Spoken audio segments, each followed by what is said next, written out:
Bismillahirrahmanirrahim. Assalamualaikum warahmatullahi wabarakatuh. Innal hamdalillah nahmaduhu wa nasta'inuhu wa nastaghfiruh wa na'udzu billahi min shururi anfusina wa min sayyiati a'malina. May yahdihillahu fala mudilla lahu wa may yudlil فلا هادي له أشهد أن لا إله إلا الله وحده لا شريك له وأشهد أن محمدا عبده ورسوله يا أيها الذين آمنوا اتقوا الله حق تقاته ولا تموتن إلا وأنتم مسلمون يا أيها الناس اتقوا ربكم الذي خلقكم من نفس واحدة وخلق منها زوجها وبث منهما رجالا كثيرا ونساء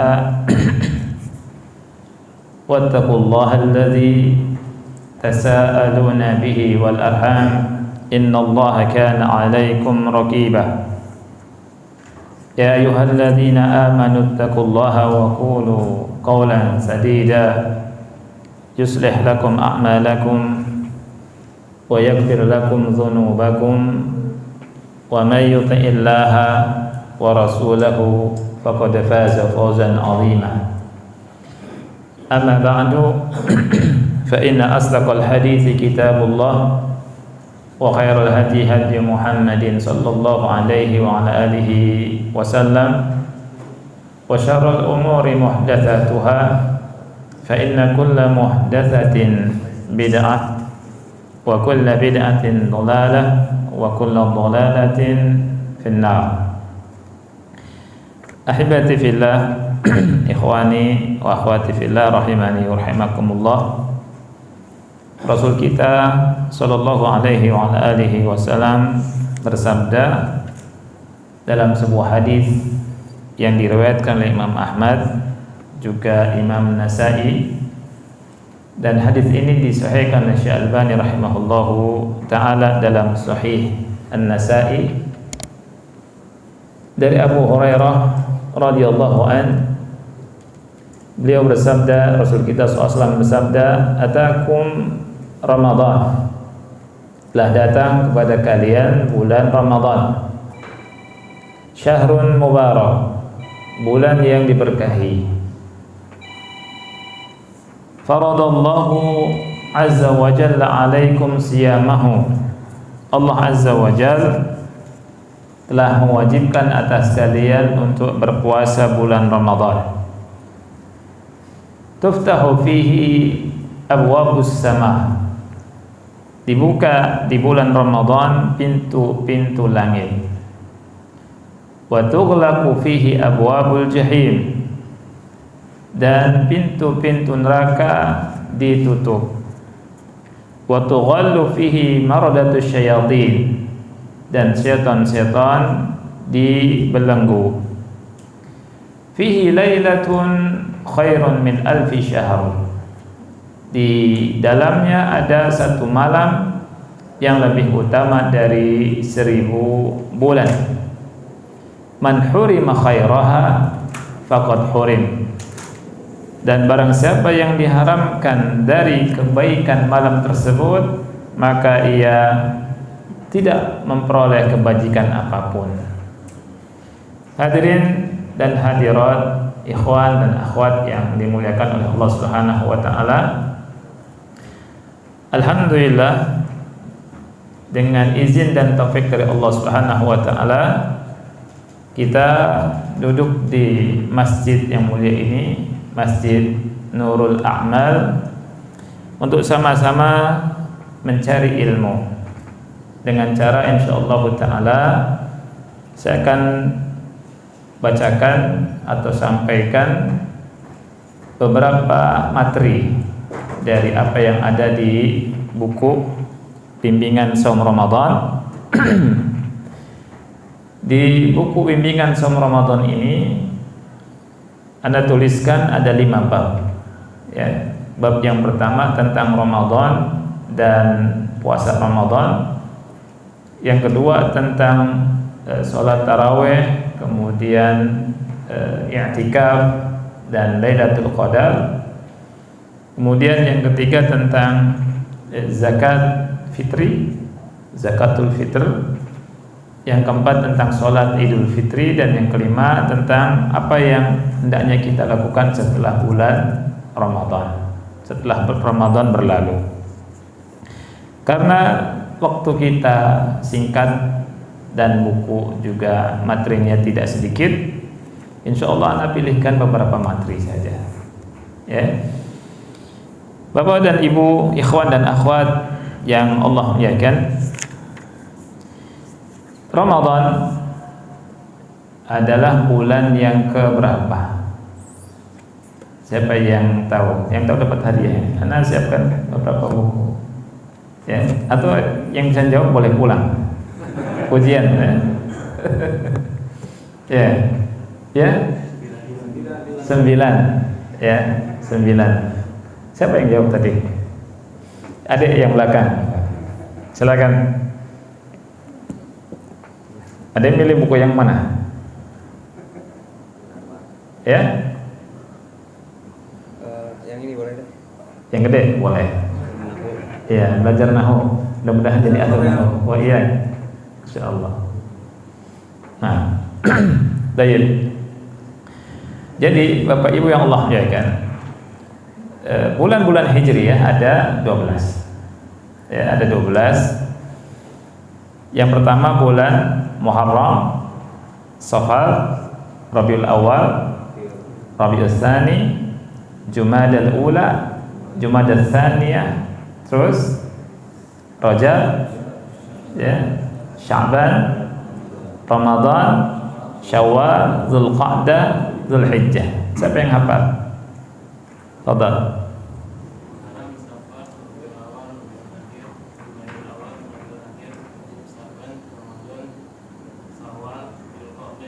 Masya Allah, barakallahu fiik. Dapat hadiah juga ya. Ini hadiahnya selesaikan di atas saja ya.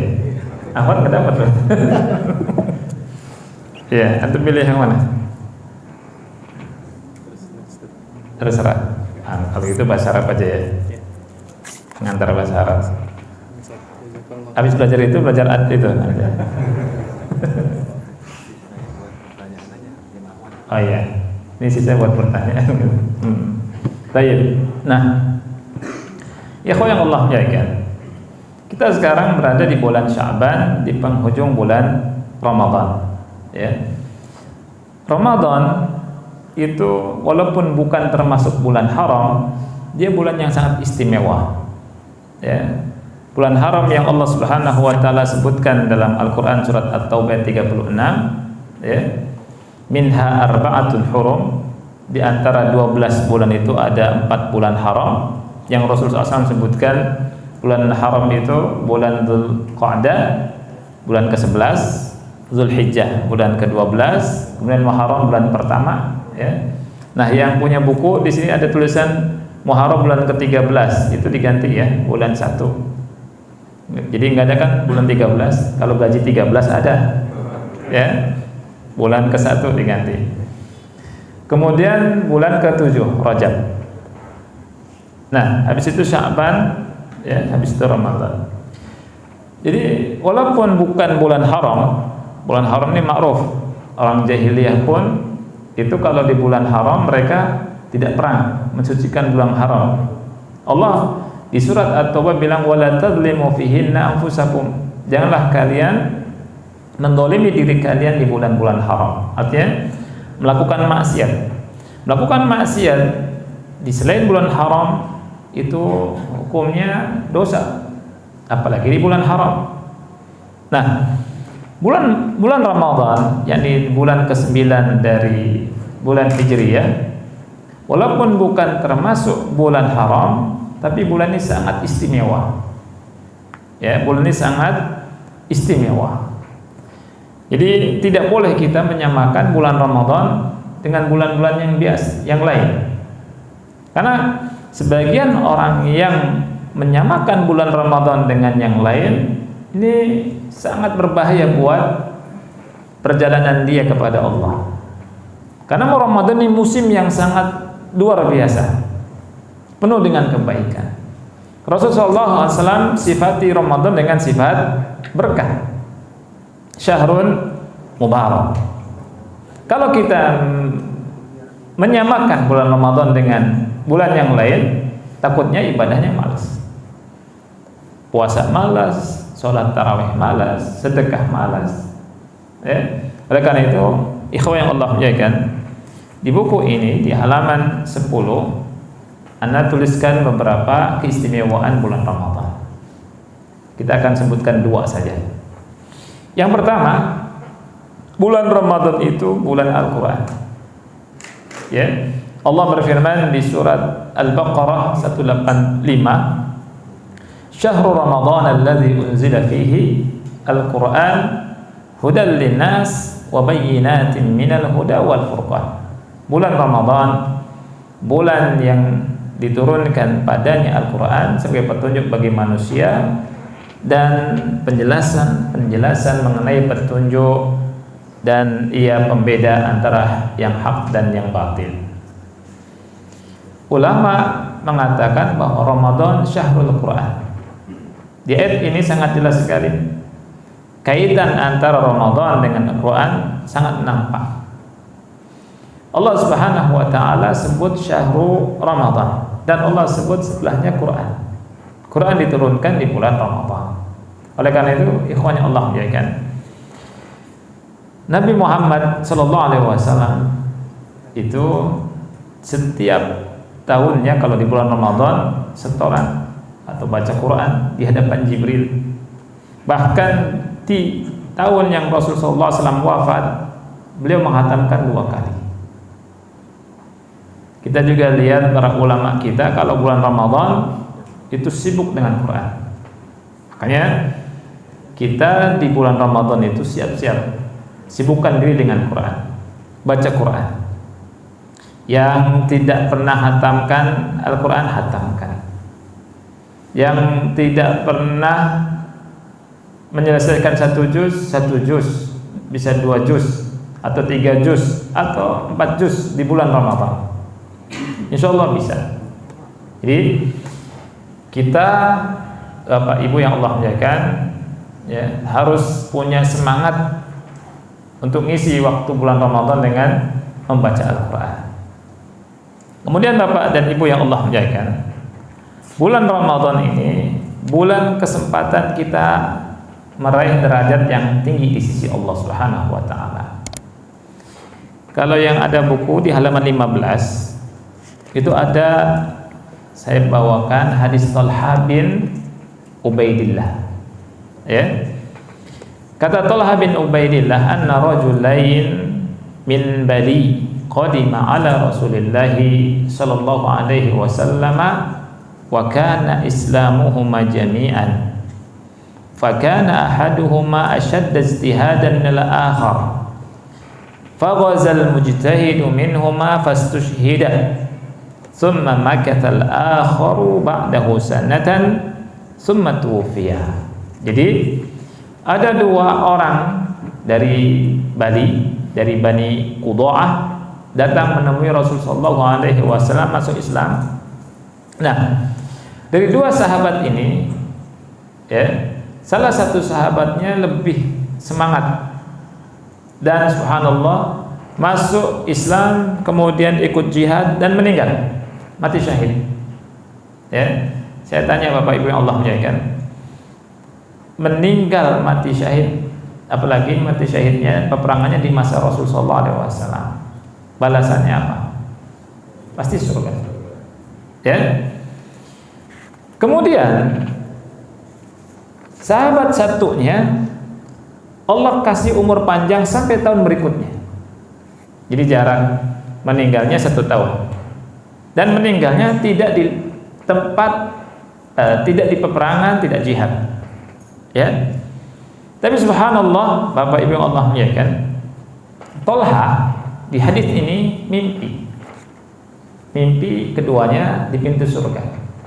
Dan subhanallah, yang dipersilahkan masuk surga itu ternyata yang hidup 1 tahun setelah. 1 tahun setelahnya, ya. Nah, setelah itu kan tentunya para sahabat singkatnya merasa aneh, keheranan, ya. Kemudian hal tersebut nyampe ke Rasul sallallahu alaihi wasallam. Kemudian mereka berkata kepada Rasulullah, ketika Rasul SAW berkata kepada mereka, kenapa aneh? Faqalu, antum melihat anak singkat hadisnya, ya Rasulullah, hadza kana ashaddar rajulaini ijtihadan. Ya Rasulullah, kenapa aneh? Karena yang masuk surga belakangan itu sangat rajin, lebih rajin, dan mati syahid. Tsumma istushhida, kemudian mati syahid. Wa dakhala hadzal akhiru al-jannata qablahu. Dan ternyata yang belakangan ini masuk surga sebelumnya, setelah masuk surga sebelum dia, artinya dia dulu masuk. Faqala Rasulullah sallallahu alaihi wasallam, maka Rasulullah SAW berkata, alaysa qad makatha hadza ba'dahu sana? Bukankah laki-laki ini hidup 1 tahun setelah dia? Qalu bala, iya. Qala wa adraka ramadhana fa shama wa shalla kadza wa kadza min sajdatin fi sana. Bukankah dia, kata Rasul, berjumpa dengan bulan Ramadan dan dia puasa Ramadan dan dia pun sholat ini dan itu 1 tahun? Qalu bala, mereka berkata iya. Qala Rasulullah sallallahu alaihi wasallam, Rasulullah SAW bersabda, fama bainahuma ab'adu mimma bainas sama'i wal ardh. Antara keduanya, kata Rasul, derajatnya antara langit dan bumi. Subhanallah. Ikhwah yang Allah muliakan, Bapak Ibu yang Allah muliakan, di sini kita menjumpai Rasul SAW menghabarkan, ya, bahwa sahabat yang meninggal dikasih waktu umur panjang 1 tahun setelah sahabat yang mati syahid ini masuk surga duluan, ya. Kemudian derajatnya antara langit dan bumi. Disinilah keutamaan umur panjang dalam ketaatan. Oleh karena itu, nikmat umur panjang ini nikmat yang sangat besar, ya, tidak boleh kita sia-siakan. Allah kasih umur panjang kepada seseorang dalam rangka orang tersebut diinginkan sama Allah untuk apa? Untuk ibadah, ya. Dan dari sini kita juga tahu, Bapak Ibu yang Allah muliakan, menyimpangnya sebagian orang yang ingin cepat mati. Ada yang mati karena bunuh diri, bunuh diri. Lebih parah lagi, fatwa bom bunuh diri mengatasnamakan jihad, ya, mengatasnamakan Islam. Anak-anak muda yang nggak punya ilmu dibohongi sama sebagian orang, ente mau masuk surga nggak? Kalau mau surga, ya, bom, jihad. Kemudian yang nyuruhnya enak-enak di hotel, tidur. Yang mati anak muda itu, katanya suruh cepat ketemu bidadari.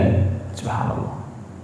Ini ajaran takfiri yang sangat nyimpang. Kita harus hati-hati dengannya, ya. Umur panjang itu nikmat besar.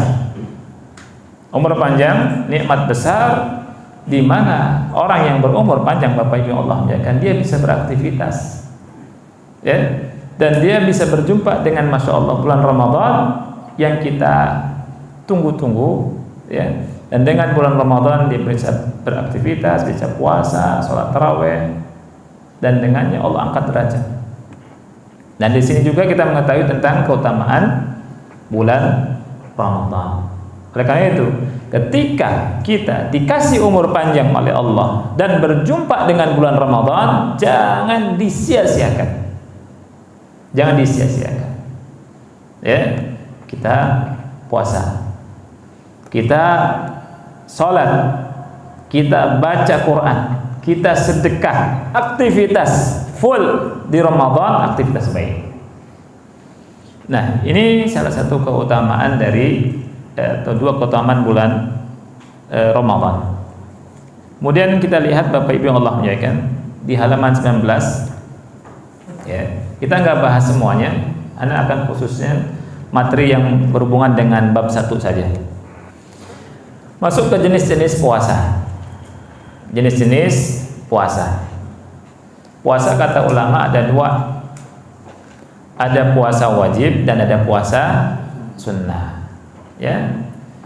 Puasa wajib itu ada 3 jenis. Wajib karena waktu, yaitu puasa Ramadan. Yang kedua, wajib karena sebab tertentu seperti puasa kafarat. Yang ketiga, wajib karena seseorang mewajibkan dirinya sendiri.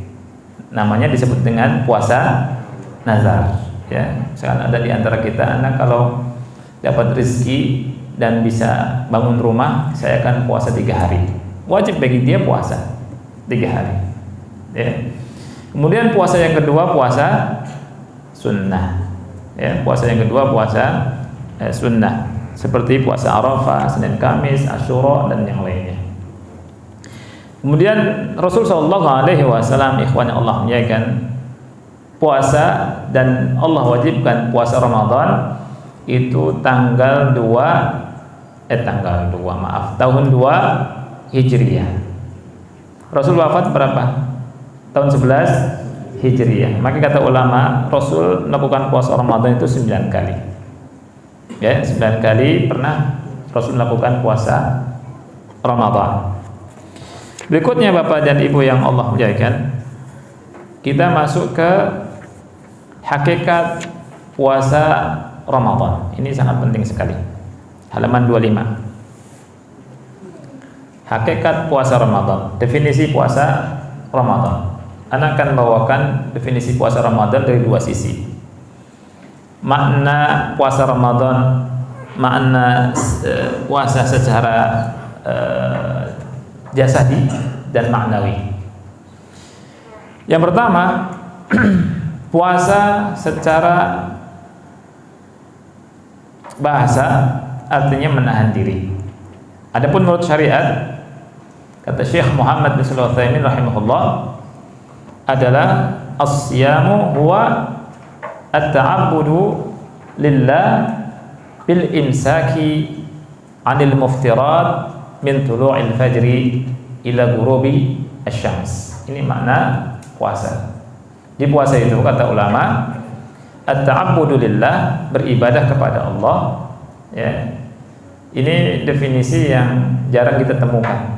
Syekh Utsaimin bilang, sesuatu yang dikritiki dalam definisi itu, ketika definisi sholat, puasa, itu langsung sholat itu adalah perkataan, perbuatan yang dimulai dengan takbir, diakhiri dengan salam.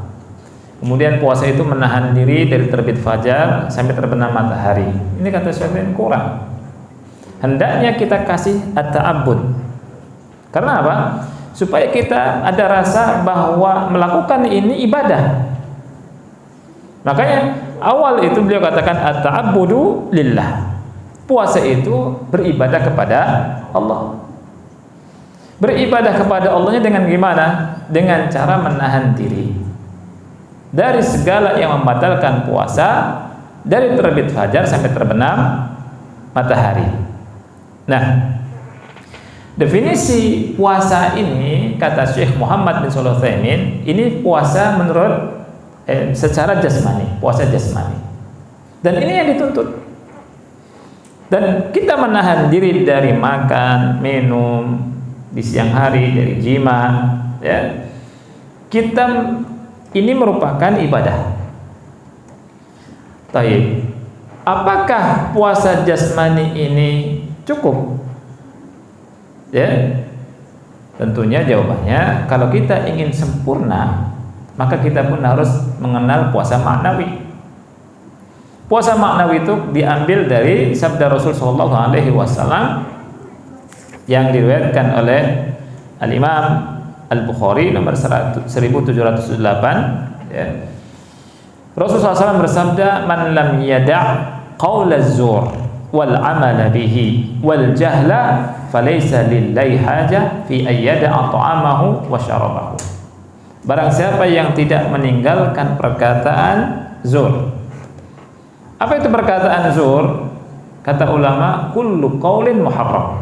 semua perkataan yang haram, mencela, mencaci, ghibah, ya, namimah, semua perkataan yang kotor, yang jorok, kita puasa. Wal amala bihi, dan barang siapa yang tidak meninggalkan perbuatan haram, wal jahl, dan kebodohan, falaysa lillahi hajah fi ayyada'a ta'amahu wa syarabahu, maka Allah enggak membutuhkan apa? Dia meninggalkan makan dan minumnya. Oleh karena itu Bapak Ibu yang Allah muliakan, selain kita menahan diri dari terbit fajar, dari hal-hal yang membatalkan puasa sampai terbenam matahari, kita pun di bulan puasa nahan diri dari maksiat, lebih kuat lagi nahannya. Mata kita jaga, mulut kita jaga, pendengaran kita jaga, dan seterusnya, dari hal-hal yang mendatangkan murka Allah Subhanahu wa ta'ala.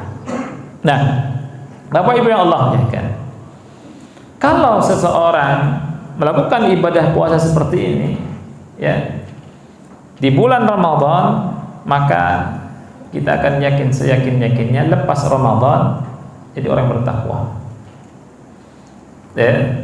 Dan orang yang bertakwa ini yang Allah inginkan dari puasa. Allah Subhanahu wa taala berfirman dalam Al-Qur'an, "Ya ayyuhalladzina amanu kutiba alaikumusiyam kama kutiba alal ladzina min qablikum la'allakum tattaqun," agar kalian bertakwa. Apa manfaat takwa? Manfaat takwa itu akan kembali kepada diri kita, keluarga kita, masyarakat kita, dan negeri kita. Subhanallah. Dan ketika kita puasa, Bapak Ibu Allah muliakan, kemudian Allah inginkan agar dari puasa itu kita bertakwa, ya, sekali lagi Allah Subhanahu wa taala menginginkan kebaikan kita, bukan Allah butuh sama kita, sekali-kali tidak.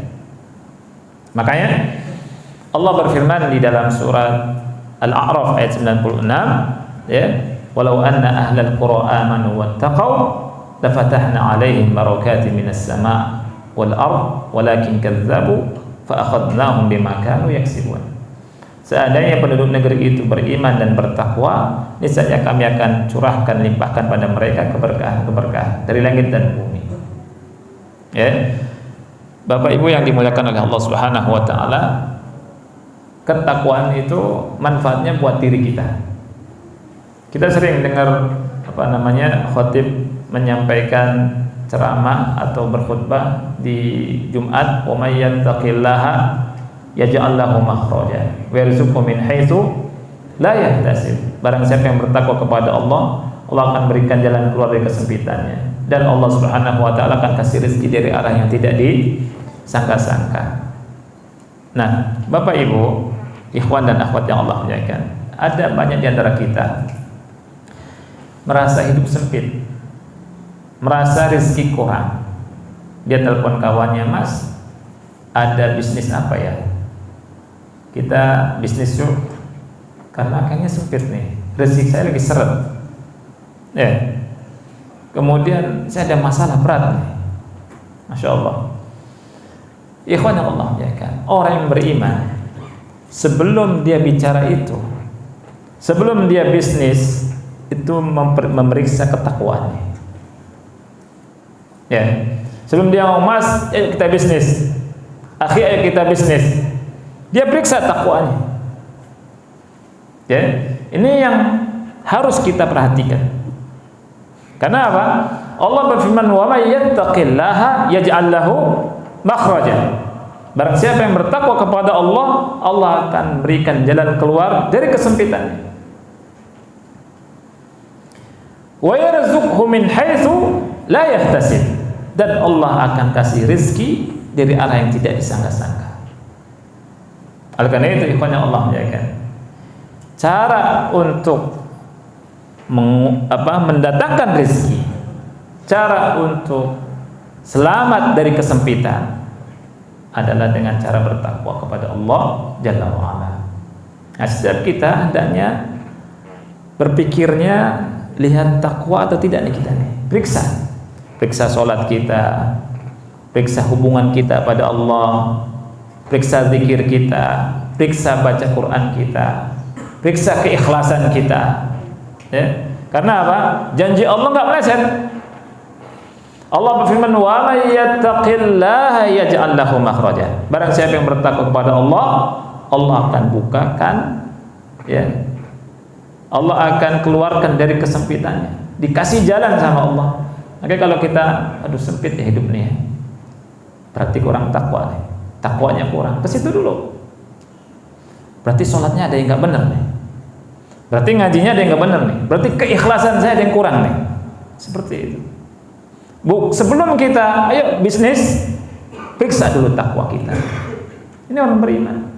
Karena orang yang bertakwa hidup bahagia, hidup nyaman, Allah kasih kemudahan, Allah kasih rezeki.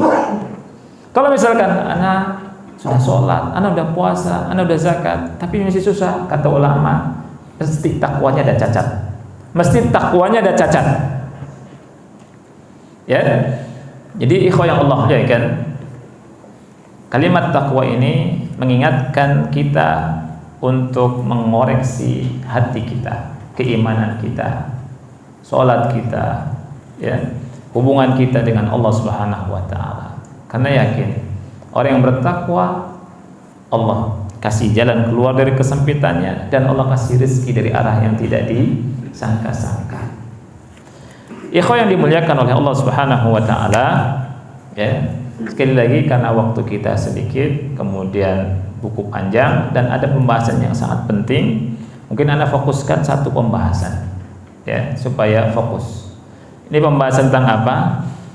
Tentang syurut as-shaum, syarat-syarat puasa, ya. Di halaman 48 kita akan bahas syarat-syarat puasa insyaallah taala.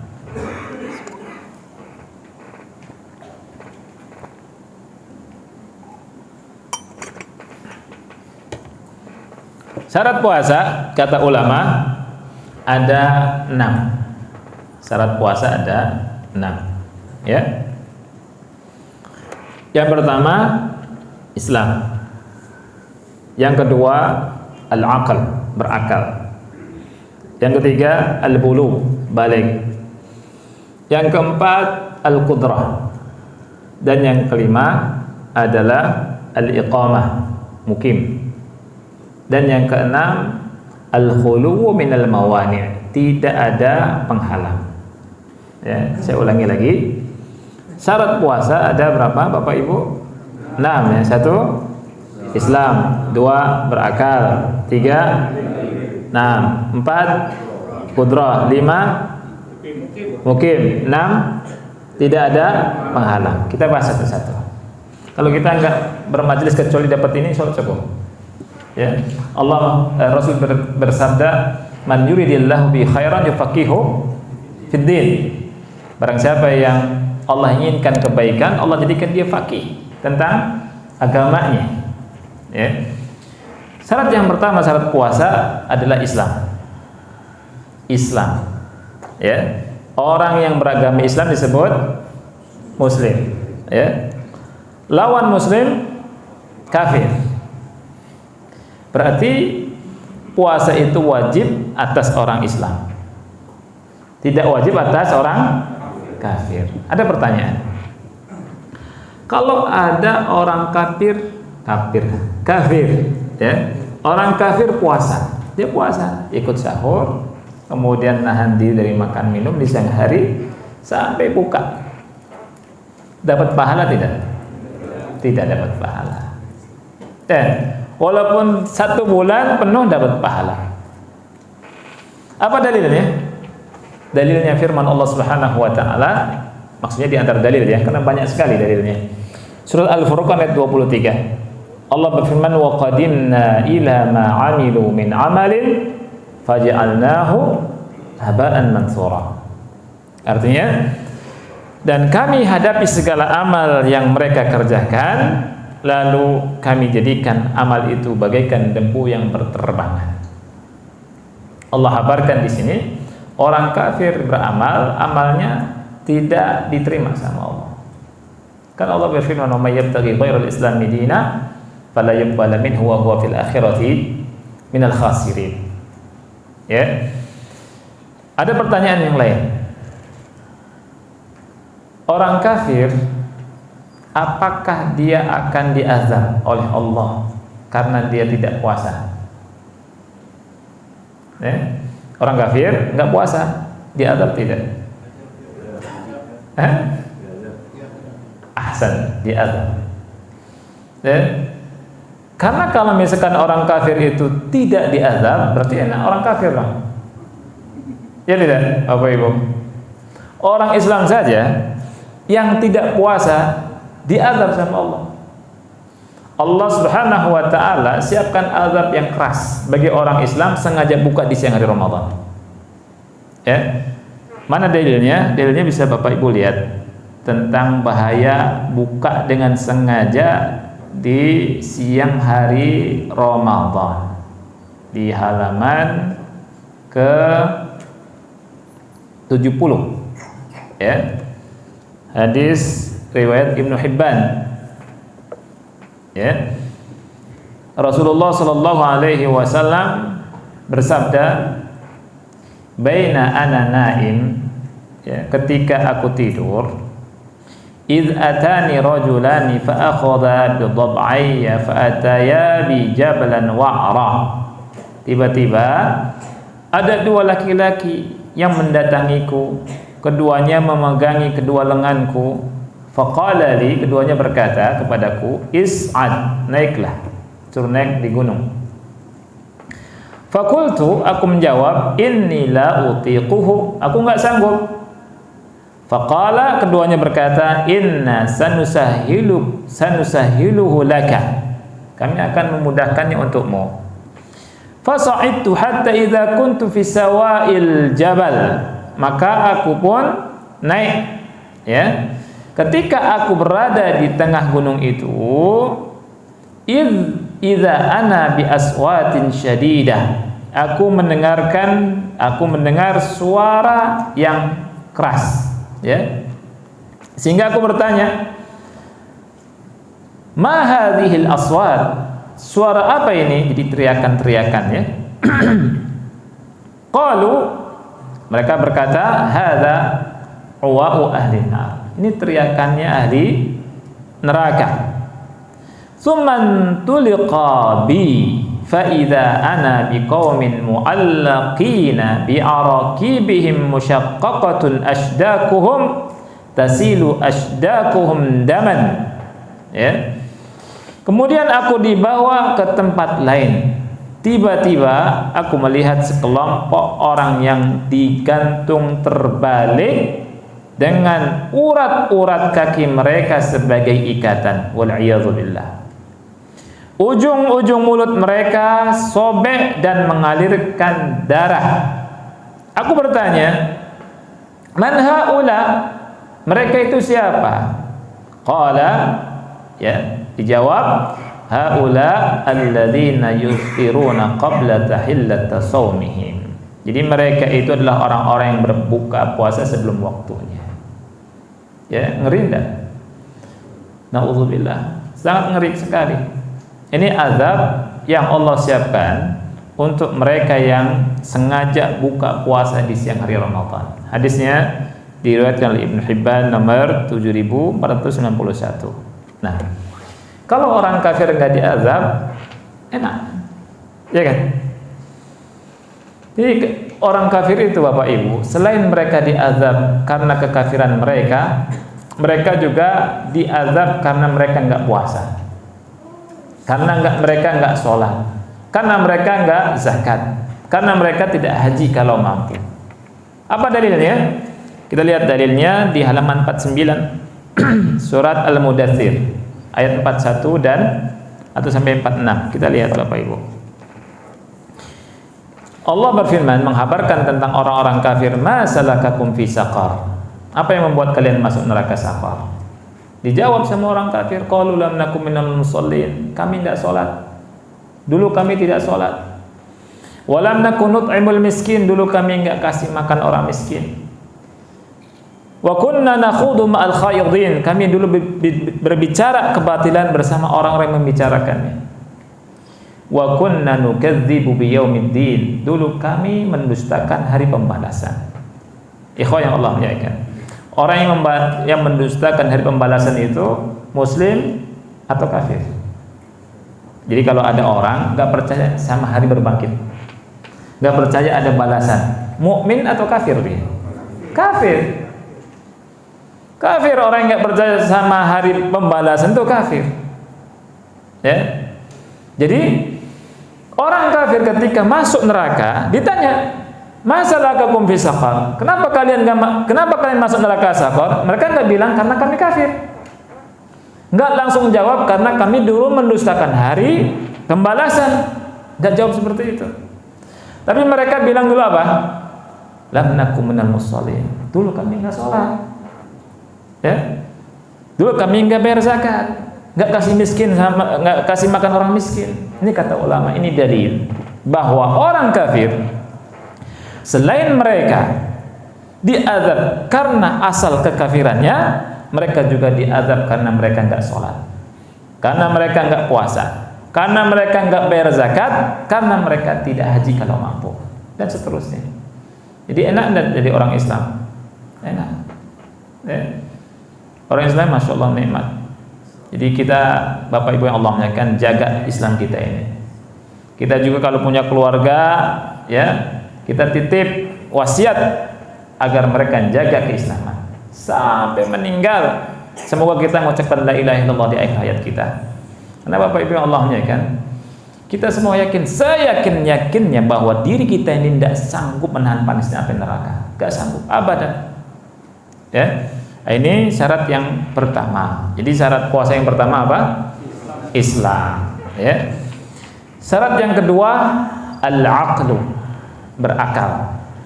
Ya, al-aqlu artinya berakal.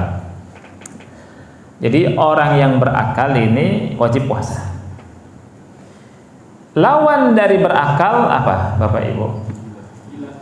Gila? Kurang. Tidak berakal. Hasan.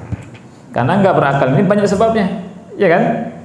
Gila, ya, atau gagal otak, atau pikun, ya tidak? Nggak berakal. Kita lihat, orang gila berakal tidak? Tidak berakal. Wajib puasa tidak? Tidak wajib puasa. Kalau ada orang gila lewat di depan sini, kemudian di antara kita bilang, "Mas, ngapain makan siang hari Ramadan?" Wajib puasa. Siapa yang gila? Orang gila tidak wajib puasa. Ya. Syarat puasa itu akal. Oleh karena itu kalau kita ada akal wajib puasa. Karena yang tidak wajib puasa itu yang nggak berakal. Di antara orang gila. Di antaranya orang tua. Tapi yang pikun. Perhatikan Bapak Ibu, orang tua, masya Allah, ada orang tua ya macam-macam. Ada yang umur 80 masih sehat, ya. Tapi ada yang 75 pikun. 80 akalnya masih normal, masya Allah. Ada tetangga itu kalau pagi udah pensiun, udah tua, dia bawa mobil masuk tol, keluar tol lagi, dah. Pagi gitu, supaya apa? Supaya nggak pikun. Subhanallah, ada yang caranya seperti itu. Tapi yang bagus baca Quran. Jangan tinggalkan baca Quran pagi, pada subuh, pada maghrib, supaya Allah kasih keberkahan akal kita. Karena baca Quran itu berkah. Ya. Nah, Bapak Ibu, orang tua ada dua. Ada orang tua yang masih normal akalnya, ada yang sudah pikun. Yang pikun itu gimana? Pak, makan belum Pak? Dia bilang belum, padahal baru selesai makan, ya kan? Kemudian anaknya nggak sadar, ini siapa ya? Padahal anaknya hilang akalnya. Nah, orang tua yang semacam ini wajib tidak puasa, tidak wajib puasa, wajib tidak bayar fidyah, tidak bayar fidyah. Kalau tidak ada akal, kayak orang gila. Ya, tidak bayar fidyah, juga tidak puasa. Tapi kalau ada orang tua umurnya 75 tahun misalkan, atau 80 tahun, tua. Kemudian kita punya orang tua, pulang ke rumah, Mbah, besok puasa. Datang tanggal 1 Ramadan. Ya. Mbak mau puasa tidak?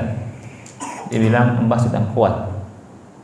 Ya sudah, alhamdulillah di Islam ada keringanan. Allah bilang, wa 'alal ladzina yutiqunahu fidyatun ta'amu miskin. Ini orang tua yang masih normal akalnya. Ya. Islam itu Masya Allah. Ya. Jadi kalau ada akal wajib puasa. Yang hilang akal tidak wajib puasa. Nah, apa dalilnya? Dalilnya Rasul kita sallallahu alaihi wasallam bersabda, "Rufi'al qalamu an thalatha." Jadi pena catatan amalan itu diangkat dari 3 orang. Yang pertama, anin naimi hatta yastayqiz, dari orang yang tidur sampai bangun. Wa anis saghiri hatta yakbur, dari anak kecil sampai besar. Wa anil majnuni hatta yaqila aw yufik, dari orang gila sampai ia berakal atau waras. Ya. Jadi ini syarat yang kedua. Jadi kalau ada orang akalnya hilang, Masya Allah, ada orang Masya Allah dosen matematika pinternya luar biasa, kepalanya bentur benda yang keras, masuk rumah sakit, konslet, orang bilang gagal otak, ditanya 1 tambah 1 nggak bisa. Subhanallah Bapak Ibu, ketika Allah inginkan Allah cabut sesuatu nikmat dari seseorang sangat mudah bagi Allah, padahal pintar sekali orang ini, tapi terbentur dikit hilang sudah. Ya? Nah, yang semacam nih wajib tidak puasa. Tidak wajib puasa, ya. Sekarang syarat yang ketiga. Syarat yang ketiga adalah al-bulugh atau baligh. Baligh, ya. Nah, baligh Bapak Ibu, ini merupakan syarat seseorang wajib puasa. Kita lihat anak kita, baligh belum? Kalau sudah baligh, wajib puasa. Kalau belum balik, tidak wajib puasa, tapi disuruh, dilatih. Kayak kaum salaf dilatih untuk puasa. Jadi anak-anak kecil itu di masa dulu, masa sahabat, tabi'in atau tabi'in, dikasih main-mainan sampai lupa makan. Seneng kan mainan? Seneng sampai buka. Latihan supaya tidak makan di siang hari Ramadan. Nah itu. Kalau sudah balik, wajib. Ya. Tahu tanda balik itu gimana? Kata ulama, tanda balik ada 4. Yang pertama, tumbuh bulu anah, artinya bulu rambut kemaluan sekitar kubul. Ya. Yang kedua, keluar mani, keluar air mani, baik itu dengan mimpi atau dengan sebab yang lain. Kalau keluar mani, berarti sudah balik tuh anak tuh. Yang ketiga, genap umur 15 tahun. Kalau sudah 15 tahun, wajib puasa. Jadi satu apa tadi? Keluar bulu kemaluan. Ya, yang kedua, keluar air mani. Yang ketiga, genap 15 tahun. Untuk wanita tambah 1 lagi. Yakni apa? Haid. Apakah harus terkumpul 4 tanda ini? Jawabannya tidak. Kalau ada salah satu saja dari 4 tanda ini ada pada anak kita, berarti anak kita sudah balik. Berarti wajib puasa. Ya. Ini.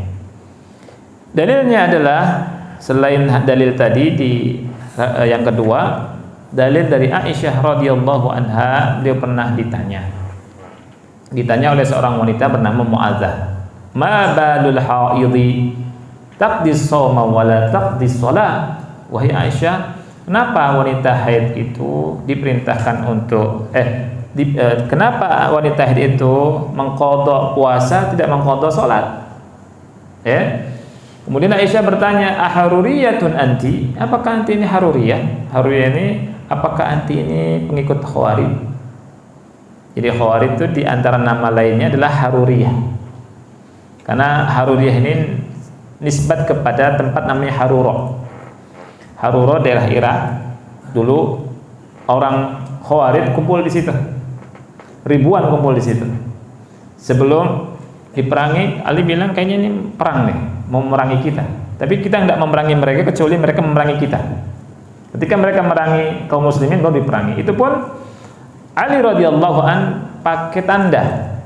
Kalau kalian ingin tidak diperangi, silakan masuk ke tanda ini. Kalau misalkan masih ikut perang, perang.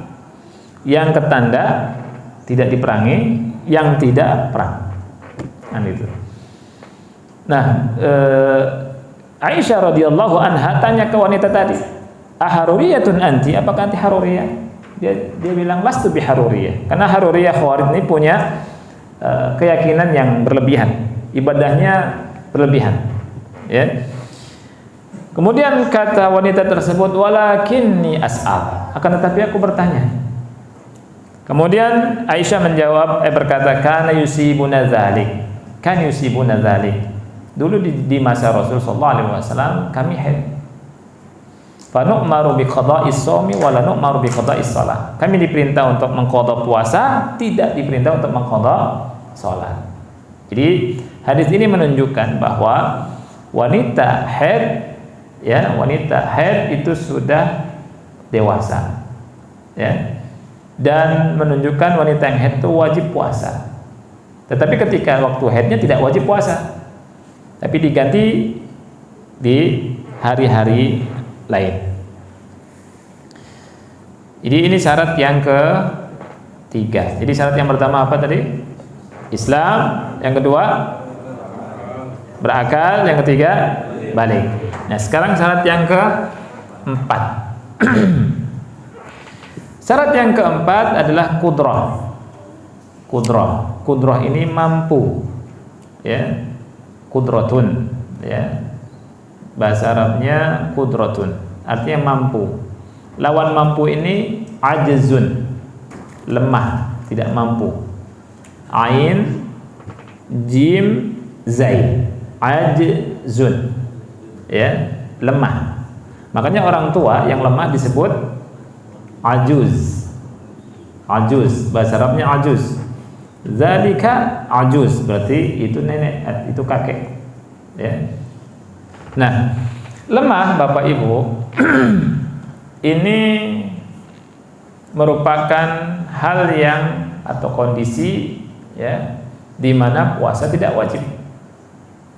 Karena wajib itu disyaratkan qudrah, ada kemampuan.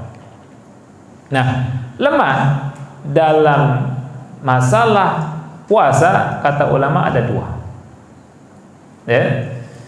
Yang pertama, ajzun la yurja zawaluhu. Lemah yang terus menerus. Lemah yang terus menerus. Yang kedua, ajzun yurja zawaluhu. Kelemahan yang tidak terus menerus. Ya. Kelemahan yang pertama, ajzun la yurja zawaluhu. Kalau ada orang kena yang pertama ini maka tidak wajib puasa. Jadi lemah terus menerus. Contohnya apa lemah terus menerus? Orang tua. Orang tua sudah tidak sanggup puasa. Misalkan umur 85, 90 atau ada yang 70 tahun tapi nggak sanggup puasa. Kalau misalkan nggak sanggup puasa, kita bilang, iya nggak apa-apa mbah boleh makan minum tapi bayar fidyah, karena tidak ada kewajiban bagi yang lemah.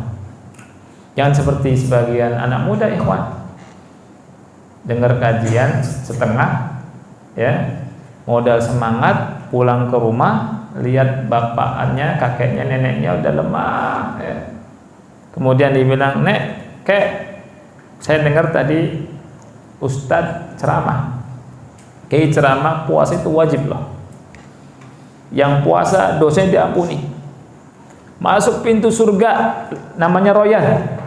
Nanti tanggal 1 Ramadan kakek, nenek wajib puasa. Kata neneknya sama kakek, nah Anda sudah capek, sudah nggak kuat, nggak, wajib puasa sampai mati, wajib puasa. Ini anak ini bener apa salah? Ya, ini anak TOLON. Ya, jadi Islam itu indah kalau kita tahu ilmunya. Ketika kita lihat di rumah ada yang nggak mampu, ternyata orang tua, ini masuk ke ajzun la yurja zawaluhu, lemah yang tidak apa? Ya, lemah yang terus menerus. Lemah yang terus menerus. Allah bilang wa 'alal ladzina yutiqunahu fidyatun ta'am miskin. Orang yang nggak mampu bayar fidyah. Fidyahnya gimana? Gampang. Anas bin Malik radhiyallahu anhu ketika sudah tua di akhir bulan Ramadan ngumpulkan tuh 30 orang. Beliau bikin sarid. Kemudian 30 orang tuh makan sampai kenyang. Itu bisa. Atau bisa bayar 10 hari misalkan. Misalkan 10 hari pertama ya. Kumpulkan 10 orang makan, kita bikin nasi, kemudian apa lagi? Lauk pauknya makan. Atau kalau misalkan mau beli nggak apa-apa. Misalkan di warung apa yang enak, misalkan warung Padang atau apa ya. Ada lauknya tapi jangan nasinya doang. Pasti kamu dimakan sama orang miskin. Ya kan? Kumpulkan mereka, kasih. Ya. Apakah daging onta, ya? Oncom tahu onta. Ya. Ada macam-macam, sudah cukup. Ya. Kalau mentahan gimana? Mentahan boleh. Mentahan misalkan beras. Ya, kasih beras misalkan. Ya, kalau fatwanya Syekh Shalih Fauzan dan sebagian ulama yang lain itu 1,5 kilo. Ya, ada perbedaan di sini sebagian ulama tentang berapa satu mud. Ya. Misalkan antum mau tambah apanya boleh. Tapi kalau mau praktis, antum beli ya nasi Padang, kasih lauknya rendang atau apa ya yang enak gitu. Ya. Panggil orang miskin. Selesai. Masya Allah, Islam ini indah. Ini untuk yang ajzun la yurja zawaluhu. Jadi kalau kita punya orang tua nggak sanggup puasa, kita gitu. Atau orang sakit, kata dokter, wah antum nih susah sembuh. Diprediksi umurnya sampai sekian nih nggak sembuh nih. Datang puasa, wajib nggak puasa? Tak wajib puasa, bayar fidyah. Masya Allah, Islam itu indah. Ya, nah. Ajaz yang kedua, kelemahan yang kedua, ajaz yang Anda dahulukan nomor 1 di sini. Pertama ya, ajzun yurja zawaluhu. Kelemahan yang tidak terus-menerus. Kelemahan yang tidak terus-menerus ada tiga kondisi. Kata Syekh Muhammad bin Shalih Al-Utsaimin rahimahullahu taala, lemah yang tidak terus-menerus atau ajzun yurja zawaluhu itu ada 3 kondisi. Kondisi yang pertama, puasa bisa memudaratkannya. Puasa bisa memudaratkannya. Ya. Kalau seseorang puasa kemudian memudaratkan dia, ini kata ulama justru kalau dia puasa malah haram. Ya. Jadi kata ulama hukum puasa pada orang yang kondisinya seperti ini adalah haram. Seperti orang yang kena penyakit hasokula.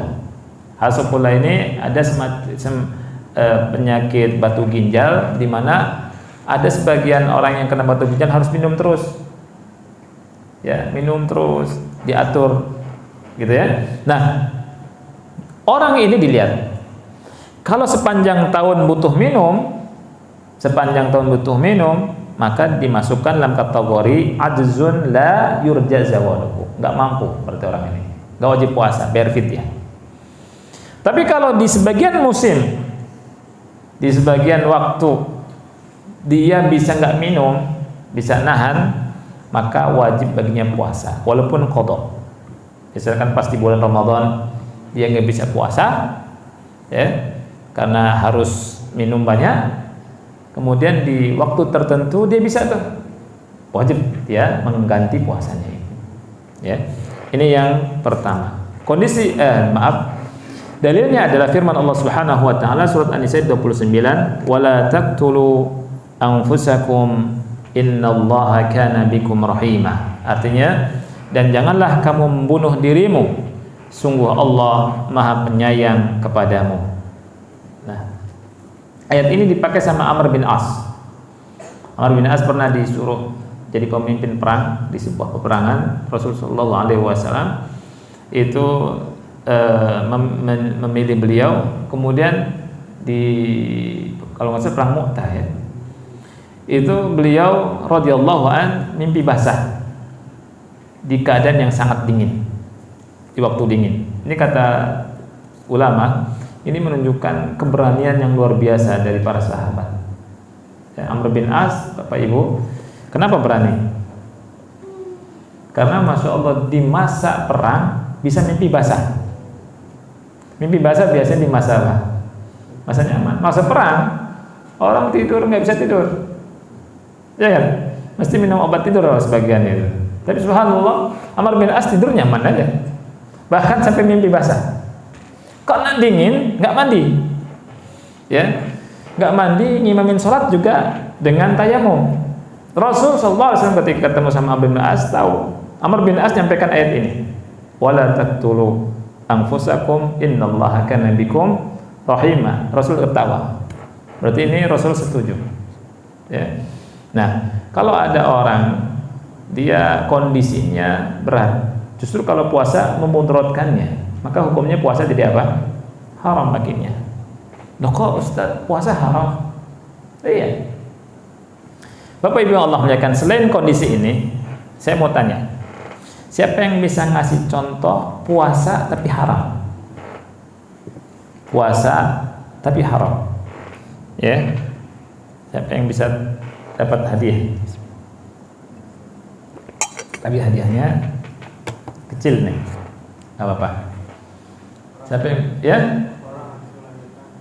Orang habis melahirkan nifas. Betul. Sahih. Tadi siapa yang jawab? Masya Allah, ya. Wanita nifas haram puasa. Jadi ada puasa tapi haram. Haid juga haram. Gak bisa seorang wanita, anak puasa mau mendekatkan diri sama Allah, kita bilang apa? Gak bisa. Justru puasanya anti haram. Puasa di hari raya boleh atau tidak? Tidak boleh. Nggak boleh kita katakan Anda mau mendekatkan diri di hari raya dengan cara berpuasa. Ini yang contoh puasa tapi haram. Karena Islam ada aturannya. Ya.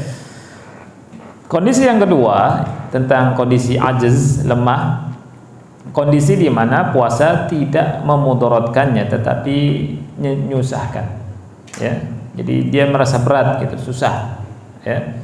Ini kata ulama, hukum puasa bagi orang ini hukumnya makruh, ya.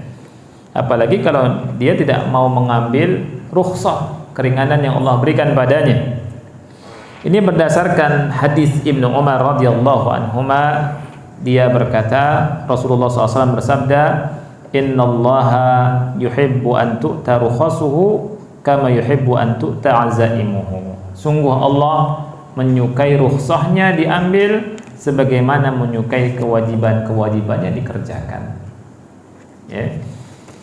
Kemudian yang ketiga, kondisi di mana puasa tidak memudaratkannya, tidak memberatkannya. Ya, ada kondisi puasa tidak memberatkannya. Pada kondisi ini tidak boleh buka. Ya. Artinya tetap wajib puasa. Seperti orang yang sakit ringan di kakinya, kalau masih cantengan ya puasalah wajib. Ya, jangan alasan anak sakit, ternyata sakitnya apa? Cantengan. Ya, atau sakit gigi, ya, sakit mata, ini kondisi tetap wajib puasa. Ya, nah, ini syarat yang keempat. Jadi syarat yang keempat, Bapak Ibu yang Allah muliakan, adalah apa? Qudrah. Nah, tadi siapa nama antum? Dapat hadiah lagi enggak? Sudah dapat. Siapa yang tadi yang jawab? Sudah. Mau dikasih lagi? Buat yang lain ya. Masya Allah. Sekarang masuk syarat ke-5. Jadi ulangi lagi supaya hafal ya. Syarat pertama apa? Islam. Kedua, berakal. 3, balik. 4, qudrah, mampu. 5, mukim. Nah ini iqamah, mukim. Yang dimaksud dengan iqamah itu adalah orang mukim, ya, tidak dalam keadaan safar, ya. Nah berarti kalau orang itu safar tidak wajib. Siapa yang mengatakan wajib? Allah yang buat syariat. Allah berfirman di surat Al-Baqarah ayat 184, "Faman kana minkum maridhan." Lihat, barang siapa di antara kalian yang sakit, au ala safarin fa'iddatun min ayyamin ukhra, atau safar. Kata Allah atau dalam keadaan safar. Boleh berbuka, tapi diganti di hari yang lain. Yang bilang orang safar boleh buka Allah. Ini menunjukkan semua bentuk safar boleh buka. Kalau namanya safar, ya, jadi nggak boleh kita kalau ada orang safar, nggak boleh makan. Enggak, dia safar, ada keringanan. Jadi safar itu kondisi di mana orang tidak diwajibkan puasa. Ikhwan dan akhwat yang Allah muliakan, Syekh Muhammad bin Shalih Al-Utsaimin rahimahullahu taala pernah berkata, ya, musafir tidak wajib baginya untuk puasa. Ia boleh buka. Kalau boleh buka, maka boleh baginya melakukan seluruh apa yang dilakukan oleh orang yang buka, ya. Boleh makan, boleh minum, boleh juga jima dengan istrinya dan lain-lain. Dengan syarat tidak diniati dari awal. Ya, kalau diniati dari awal haram hukumnya. Gimana niat diniati dari awal itu? Ada orang ingin makan, ingin minum, alasan mau safar aja deh supaya bisa makan minum. Ini enggak boleh. Atau ada suami istri jima yuk. Anda mau jima sama istri. Kemudian safar, boleh tidak? Tidak boleh. Haram hukumnya. Anda bahas itu tentang pembatal-pembatal puasa. Ya.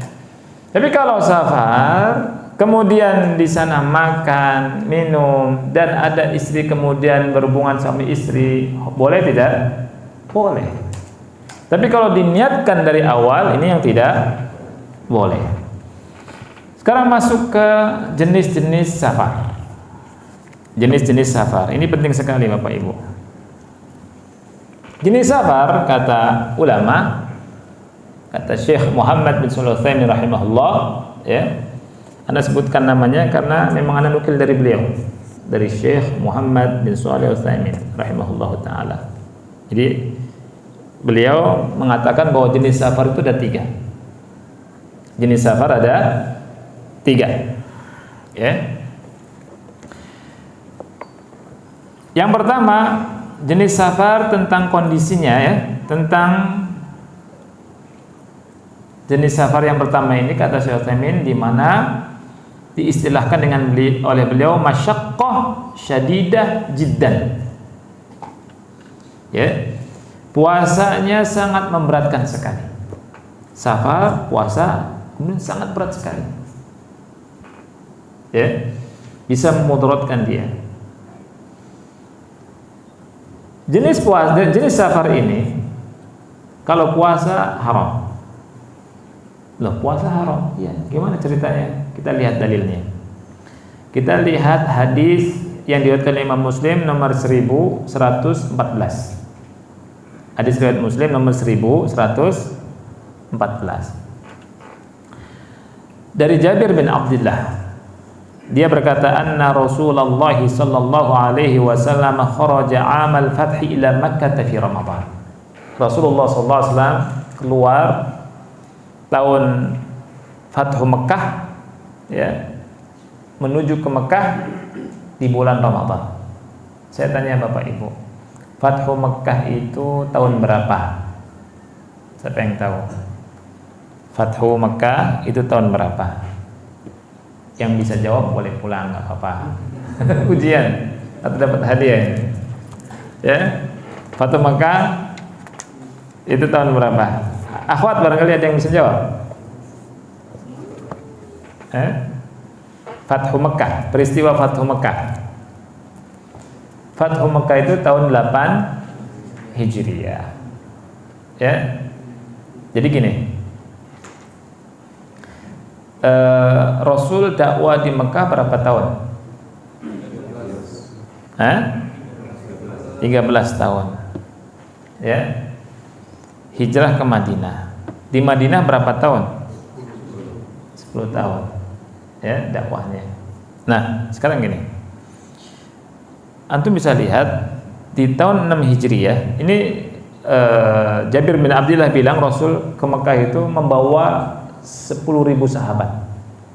Banyak tidak? Banyak sekali. Kita lihat ikhwan, supaya kita tahu sejarah dan faedahnya. Di tahun 6 Hijriah, Rasul SAW itu umrah dengan sahabat lewat Bir Ali, Dzulhulaifah dari Madinah. Umrah zaman dulu berhari-hari nyampe ke Mekah. Kalau antum melihat hadis Jabir bin Abdullah tahun 10 Hijriah, itu Rasul berangkat dari Madinah tanggal 25 Dzulqa'dah. Nyampe ke Mekah tanggal 4 Dzulhijjah. Itu berapa hari? 8 harian kan? 8 atau 9 harian. Itu ada yang jalan kaki, ada yang kata Abdullah, kata Jabir bin Abdullah, Rasulullah SAW itu ya di depannya mabaina masyin wa raqib, antara orang yang jalan dan pakai kendaraan itu sepanjang saya memandang, kata beliau, itu lautan manusia. Samping kanannya wa mithla dzalik. Ya, wa an yasarihi mithla dzalik. Samping kirinya seperti itu juga. Wa min khalfihi mithla dzalik, dan di belakangnya seperti itu juga, di lautan manusia. Wa Rasulullah sallallahu alaihi wasallam baina adhurina, dan Rasulullah SAW berada di tengah kami. Itu berkisar, ya, kalau Anda baca keterangan Syekh Utsaimin bisa sampai 100.000 sahabat. Ya. Jadi di kesempatan yang lain beliau bilang 40.000. Kita lihat Bapak Ibu. Rasul di tahun 6 Hijriah itu membawa 2.000 sedikit, 2.000 lebih sedikit, antara 2.000 sampai 2.500 sahabat, dikata ulama, dari Madinah ke Mekah untuk umrah. Sedikit enggak kaum muslimin? Sedikit. Di Mekah 13 tahun, di Madinah 6 tahun, sekitar 2.000-an. Ketika umrah tahun 6 Hijriah itu dihadang di Hudaybiyah. Siapa yang pernah ke Hudaybiyah? Kalau umrah, kalau lihat onta biasanya dibawa ke situ tuh, ya. Jadi minum susu onta, ya, minum kencing onta. Kalau boleh enggak ini kencing onta? Boleh ya. Tapi ada yang nggak mampu, Anda termasuk yang nggak mampu. Ya. Nah, di Hudaybiyah dihadang sama orang kafir Quraisy, nggak boleh masuk. Ya. Sehingga Rasul harus tahlil di situ sama sahabatnya, suruh balik. Terjadi perjanjian Hudaybiyah, di antara isinya 10 tahun genjatan senjata. Rasul SAW boleh balik ke Mekah untuk umrah tahun 7 Hijriah, itu pun cuma 3 hari. 3 hari. Nah, maka di tahun 7 Hijriah Rasul umrah lagi. Umrah cuma 3 hari, pulang. Di tahun 8 Hijriah itu Rasul bawa 10.000 pasukan, 10.000 sahabat. Karena apa? Karena orang kafir itu melihat perkembangan dan pertumbuhan kaum muslimin sangat pesat di 2 tahun itu. Karena apa? Islam itu agama sesuai dengan tabiat. Ya, gak bisa dicegah dakwah Islam itu. Ketika aman, orang melihat Rasul, melihat sahabat, dakwahnya Rasul begitu indah, akidahnya lurus, manhajnya lurus, akhlaknya masya Allah, banyak orang masuk Islam, gak bisa dibendung. Mereka akhirnya batalkan. Lihat, cuma dalam kurun waktu 2 tahun sudah berapa yang masuk Islam tuh? Ya? Dari 2.000 ke 10.000, 8.000-an. Padahal dari 13 tahun ya sampai tahun 6 Hijri ya, itu yang masuk Islam sedikit. Apa faedahnya yang bisa kita ambil dari sini? Faedahnya menunjukkan nikmat aman itu besar sekali. Ketika aman, itu subhanallah dakwah itu berkembang. Makanya jangan aneh kalau musuh Islam, orang-orang yang nggak suka sama Islam, itu nggak suka aman kaum muslimin. Dibuat bagaimana negara-negara Islam itu tidak aman. Ya, Islam itu kalau aman, masya Allah, dibiarkan gitu saja, orang bondong-bondong masuk Islam sesuai dengan fitrah, nggak bisa dicegah. Orang kalau kenal Islam, masya Allah, subhanallah, makanya dibuat nggak aman. Caranya apa? Caranya lihat orang-orang Islam yang bodoh masuk lewat khawarij, takfiri, yang suka kafirkan, suka orang-orang semangat tanpa ilmu, orang-orang kafir masuk lewat situ. Ya, makanya negeri-negeri Islam dimasuki orang kafir lewat takfiri itu. Ada alasan untuk masuk ke negeri Islam, yang dibunuh orang Islam. Ya. Jadi Bapak Ibu yang Allah muliakan, wajib kita menjaga nikmat aman, wajib kita syukur. Dan kita belajar Islam benar, ya, tidak neko-neko. Karena Islam itu masya Allah dibiarkan orang masuk Islam bodong-bodong. Maka bahaya, manhaj takfir ini sangat bahaya. Nah, Bapak Ibu yang Allah muliakan, ketika mereka batalkan perjanjian Hudaybiyah, Rasul sallallahu alaihi wasallam itu bersama 10.000 sahabat. Dan itu di bulan Ramadan. Di bulan Ramadan. Dan di antara peristiwanya ini puasa. Makanya bulan puasa di antara keistimewaannya itu bulan-bulan kemenang, bulan puasa itu bulan kemenangan. Perang Badar di bulan apa? Ramadan. Fathu Makkah di bulan Ramadan, di akhir-akhir Ramadan. Rasul sallallahu alaihi wasallam, kata Jabir bin Abdullah, keluar di Fathu Makkah ke Makkah di bulan Ramadan. Hatta balagha Qura al-Ghamim, sampai di daerah namanya Qura Ghamim. Rasul dihabari dan lihat sahabat susah. Dan Rasul rahmatan lil alamin, subhanallah. Rasulullah sallallahu alaihi wasallam itu minta satu gelas air. Karena para sahabat melihat Rasul nggak kuat, ingin buka, Rasul nggak buka, gitu ya. Rasul SAW minta satu gelas air, dan di atas tunggangannya kemudian farafa'ahu, diangkat sama Rasul. Maksudnya apa? Hatta nadharan nasu ilaihi, supaya manusia yang lihat Rasul sallallahu alaihi wasallam. Ketika sudah melihat, tsumma syaribah, kemudian Rasul minum. Itu waktu sore, ikhwan. Waktu sore sedikit lagi mau buka, tapi Rasul nyontohkan, nih boleh begini. Minum Rasul sallallahu alaihi wasallam. Sahabat pada buka, subhanallah. Faqila lahu ba'da dzalik, dikatakan setelah itu, inna ba'dhan nasi qad shama. Dikatakan Rasul, ada sebagian manusia yang tetap puasa. Rasul SAW bersabda, ulaikal usah, ulaikal usah, kata Rasul. Mereka itu bermaksiat. Mereka itu bermaksiat, mereka durhaka, mereka durhaka. Ini kata Rasulullah SAW. Bapak Ibu yang Allah muliakan, kok ada yang puasa dikatakan durhaka sama Rasul sallallahu alaihi wasallam? Hadisnya riwayat siapa ini? Riwayat Muslim. Makanya tuliskan nomor 1114. Dan ini dibahas sama ulama. Kenapa Rasulullah SAW katakan kepada mereka yang tetap puasa dengan ulaikal usah? Karena mereka menyiksa diri, ta'dzibun nafs. Dan subhanallah, kalau kita tahu ilmunya, kalau kita tahu hadis-hadis begini, kita tambah cinta sama Islam. Islam ini indah, ajaran Islam ini indah. Ya.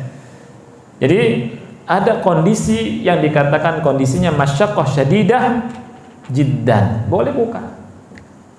Bahkan kalau puasa haram. Ya. Ini jadi puasa itu ada aturannya. Oleh karena itu al-ilmu qabla al-qaul wal amal. Berilmu sebelum berkata dan beramal. Makanya Bahlul kalau ada anak muda datang ke rumahnya bilang ke orang tua yang sudah tua, nggak apa-apa wajib puasa, mati nggak apa-apa. Mati nggak apa-apa. Jihad. Ini Allah, Bahlulnya minta ampun. Ya. Kita masuk ke kondisi yang kedua dari jenis safar, yang disebut dengan masyaqqah muhtamalah. Masyaqqah muhtamalah. Artinya puasanya terasa berat, tetapi masih bisa ditanggung. Kondisi ini kata ulama makruh, ya, dihukumi makruh. Dalilnya hadis dari Jabir bin Abdullah, dia berkata, kana Rasulullah sallallahu alaihi wasallam fi safarin. Rasul pernah safar. Fara'a zihaman wa rajulan qad dhullila alaihi. Kemudian dia melihat kerumunan orang dan melihat ada satu orang yang dinaungi. Rasul tanya, "Ma hadza?" Mengapa dia? Manusia menjawab, "Shaim." Dia sedang puasa wahai Rasulullah. Tapi puasa tapi payah. Itu kan? Kata Rasul, "Laisa minal birri as-siyamu fis safar." Bukan termasuk kebajikan puasa ketika safar. Nah, kalimat tidak termasuk perbuatan baik, kebajikan puasa ketika safar itu keluar kondisinya lagi apa? Kondisinya bagaimana? Kondisinya adalah ketika orang payah ketika safar puasa, sampai dinaungi sama orang, payah, sudah payah. Rasul bilang, laisa minal birri as-siyamu fis safar. Jadi kalau ada atau di antara kita puasa dan payah, buka boleh. Kalau nggak buka malah makruh. Makanya kalau ada di antara kita umroh pas di bulan puasa, safar, pas langsung lewat Jeddah, langsung ke Madinah, ke Mekah, langsung umroh, ya, pakai pakaian ihram, umroh, pas siang hari panas, buka tidak? Buka. Yang bolehkan buka siapa? Allah dan Rasulnya. Bahkan Rasul bilang kalau misalkan payah bukan termasuk kebajikan. Laisa minal birri as-siyamu fis safar. Ada sebagian kita anak enggak mau buka. Sampai pingsan tetap anak enggak mau buka. Pingsan akhi. Panas. Ya, minum zam-zam. Nah, ini boleh. Karena safar. Dan bisa diganti. Ya. Ini yang kedua. Kondisi ketiga, kondisi di mana puasa tidak memberatkannya. Maka dalam kondisi ini, orang yang safar, orang yang bepergian, diberikan pilihan, ya, mau puasa atau tidak puasa. Ya, boleh dua-duanya. Karena musafir secara umum boleh buka. Tapi pertanyaannya, mana yang lebih utama?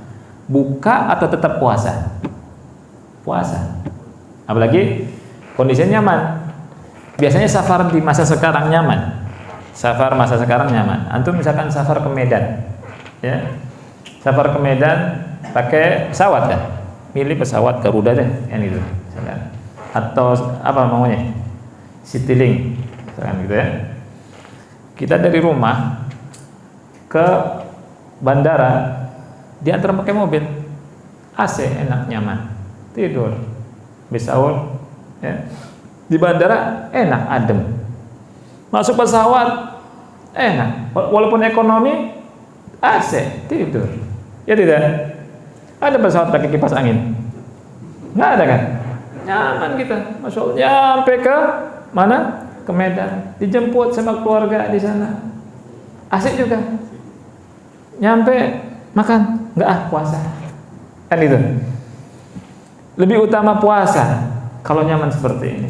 Bahkan mungkin kawan kita yang kerja di Jakarta, kerjanya pakai motor, Gojek, itu panas-panasan. Yang safar, masya Allah nyaman. Ya. Nah, kalau memang kondisinya safar nyaman, puasa. Karena apa? Alasannya kata ulama, Syekh Utsaimin menyebutkan 3 alasan. Yang pertama, ini merupakan pilihan Nabi Muhammad sallallahu alaihi wasallam. Di hadis Abu Darda radhiyallahu an, beliau pernah bercerita, kharajna ma'a Rasulillah sallallahu alaihi wasallam fi syahri Ramadan fi harrin syadid. Jadi kita pernah keluar safar di bulan Ramadan bersama Rasulullah SAW ketika kondisi yang sangat panas. Sampai salah satu di antara kita meletakkan tangannya di atas kepalanya. Dan tidak ada di antara kita yang puasa, kata beliau, kecuali dua, Rasulullah dan Abdullah bin Rawahah. Kenapa Rasulullah puasa dan Abdullah bin Rawahah puasa? Karena nyaman, tidak merasa berat. Kan itu. Nah, ketika kondisi kita puasa nyaman, tidak merasa berat, kita pilih yang dipilih oleh Rasulullah Sallallahu Alaihi Wasallam. Ya sudah, kita puasa. Ya. Yang kedua, lebih cepat selesai dari tanggungan. Kewajiban yang Allah wajibkan pada kita ini tanggungan. Kalau kita lebih cepat melakukannya, merasa tenang kita. Wasari'u ila magfiratin min rabbikum wa jannah. Bersegeralah kalian bersegera kepada ampunan di Rabb kalian dan surga. Dengan kita cepat menyelesaikan kewajiban, kita mengharapkan itu. Kemudian yang ketiga, kata ulama, puasa dalam kondisi ini lebih mudah bagi seorang mukallaf karena ia berpuasa dengan manusia yang lain. Makanya kalau puasa sunnah jarang orang sanggup. Senin Kamis saja jarang orang yang puasa. Dari satu komplek ini mungkin bisa dihitung jari yang puasa Senin Kamis. Tapi kalau puasa wajib rata-rata puasa. Ya. Karena apa? Ketika puasa wajib orang puasa semua, kanan kiri puasa. Depan puasa, belakang puasa, tetangga semua puasa. Tapi ketika kita puasa sunnah, kita sahur. Kemudian pakai motor, pakai mobil, capek, lihat kawan-kawan di kantor lagi makan bubur. Satunya sarapan nasi goreng. Waduh, mau juga nih. Siang hari satunya cuing, cendol, kopior, es kelapa muda. Satunya makan. Godaannya berat, akhirnya buka. Ya. Nah, ketika puasa bersama-sama kaum muslimin yang lain, hemat terasa lebih ringan. Ya. Ini syarat yang ke-5, ya. Syarat yang terakhir Bapak Ibu yang dimuliakan oleh Allah Subhanahu wa taala, di halaman 64. Ini ada kekeliruan, ya. Bukan kondisi keempat, tapi syarat ke-6 diganti, ya. Kondisi keempatnya diganti dengan syarat ke-6. Syarat ke-6. Oke. Ini yakin bukan ana yang masukkan, tapi iya, yang ngecek inisiatif. Tapi syarat ke-6 tidak ada penghalang. Syarat ke-6 ini untuk wanita haid dan nifas. Ya. Jadi kalau misalkan wanita itu datang bulan atau nifas, berarti itu ada penghalang, nggak wajib puasa. Tapi kalau wanita itu sudah balik, tidak ada haid dan tidak nifas, wajib puasa. Hadisnya tadi sudah kita baca, hadis Aisyah radhiyallahu anha yang ditanya oleh Mu'adzah radhiyallahu anha. Ikhwan yang Allah muliakan, terakhir yang kita bahas adalah rukun-rukun puasa. Rukun puasa ada 2. Ya. Yang pertama niat, yang kedua imsak. Ya, yang pertama niat, yang kedua imsak. Niat, Bapak Ibu yang Allah muliakan, itu untuk puasa wajib, ya, wajib di malam hari sebelum fajar. Dalilnya apa? Dalilnya adalah hadis yang sahih, ya, hadis riwayat Abu Dawud, man lam yujmi'is siyama qabla al-fajr fala siyama lahu. Orang yang tidak meniat puasa di malam hari sebelum fajar, maka tidak ada puasa baginya. Jadi ini kalau puasa wajib. Tapi kalau puasa sunnah boleh di siang hari. Rasul pernah datang ke rumahnya Aisyah radhiyallahu anha, masuk, kemudian tanya, hal indakum ta'am? Kata Aisyah, enggak ada. Rasul bilang, kalau gitu saya puasa. Jadi kalau Bapak sholat subuh hari Senin di masjid, kemudian pulang ke rumah, pertama muter-muter dulu, enggak bubur juga, ya. Pulang ke rumah nanya ke istrinya, ada makanan? Enggak ada. Ya sudah, anak puasanya. Rasul hidupnya gampang aja, Masya Allah. Ketika enggak ada makanan, ya udah anak puasa. Enggak ngamuk-ngamuk. Sebagian kita, ada makanan enggak? Enggak, wah dasar istri kurang asem. Rasul nyaman saja, nyantai. Enggak ada makanan, kata Aisyah, ya sudah, ini shaim. Masya Allah. Istrinya bahagia nggak mendapat suami kayak Rasul? Nikmat. Ya, Rasul nggak macam-macam. Pulang ke rumah istrinya dibantu. Akhirnya, walaupun Rasul Sallallahu Alaihi Wasallam. Nah itu. Jadi kita laki-laki berusaha contoh Rasulullah Sallallahu Alaihi Wasallam. Kalau ke rumah nggak ada makanan, ya sudah saya puasa. Ya. Kalau misalkan ada makanan, ya dimakan. Nah itu. Nah, kemudian ada pembahasan yang dibahas ini, ikhwan yang Allah muliakan, tentang bolehkah kita niat di awal Ramadan saja untuk 1 bulan penuh. Ini penting sekali. Ya, bolehkah seseorang niat di awal Ramadan? Di malam awal Ramadan, Anda mau niat puasa 1 bulan penuh. Di sini Anda turunkan 2 pendapat ulama. Ada perbedaan pendapat dari ulama. Pendapat yang pertama, ya, ini pendapat yang dipilih oleh Ibnu Hazm dan Lajnah Daimah, tidak boleh puasa dengan niat dari awal untuk 1 bulan penuh. Harus setiap malam ada niat. Ya. Pendapat yang kedua, ini pendapatnya Malik dan riwayat dari Ahmad, juga riwayat dari Ishaq. Ini boleh niat di awal.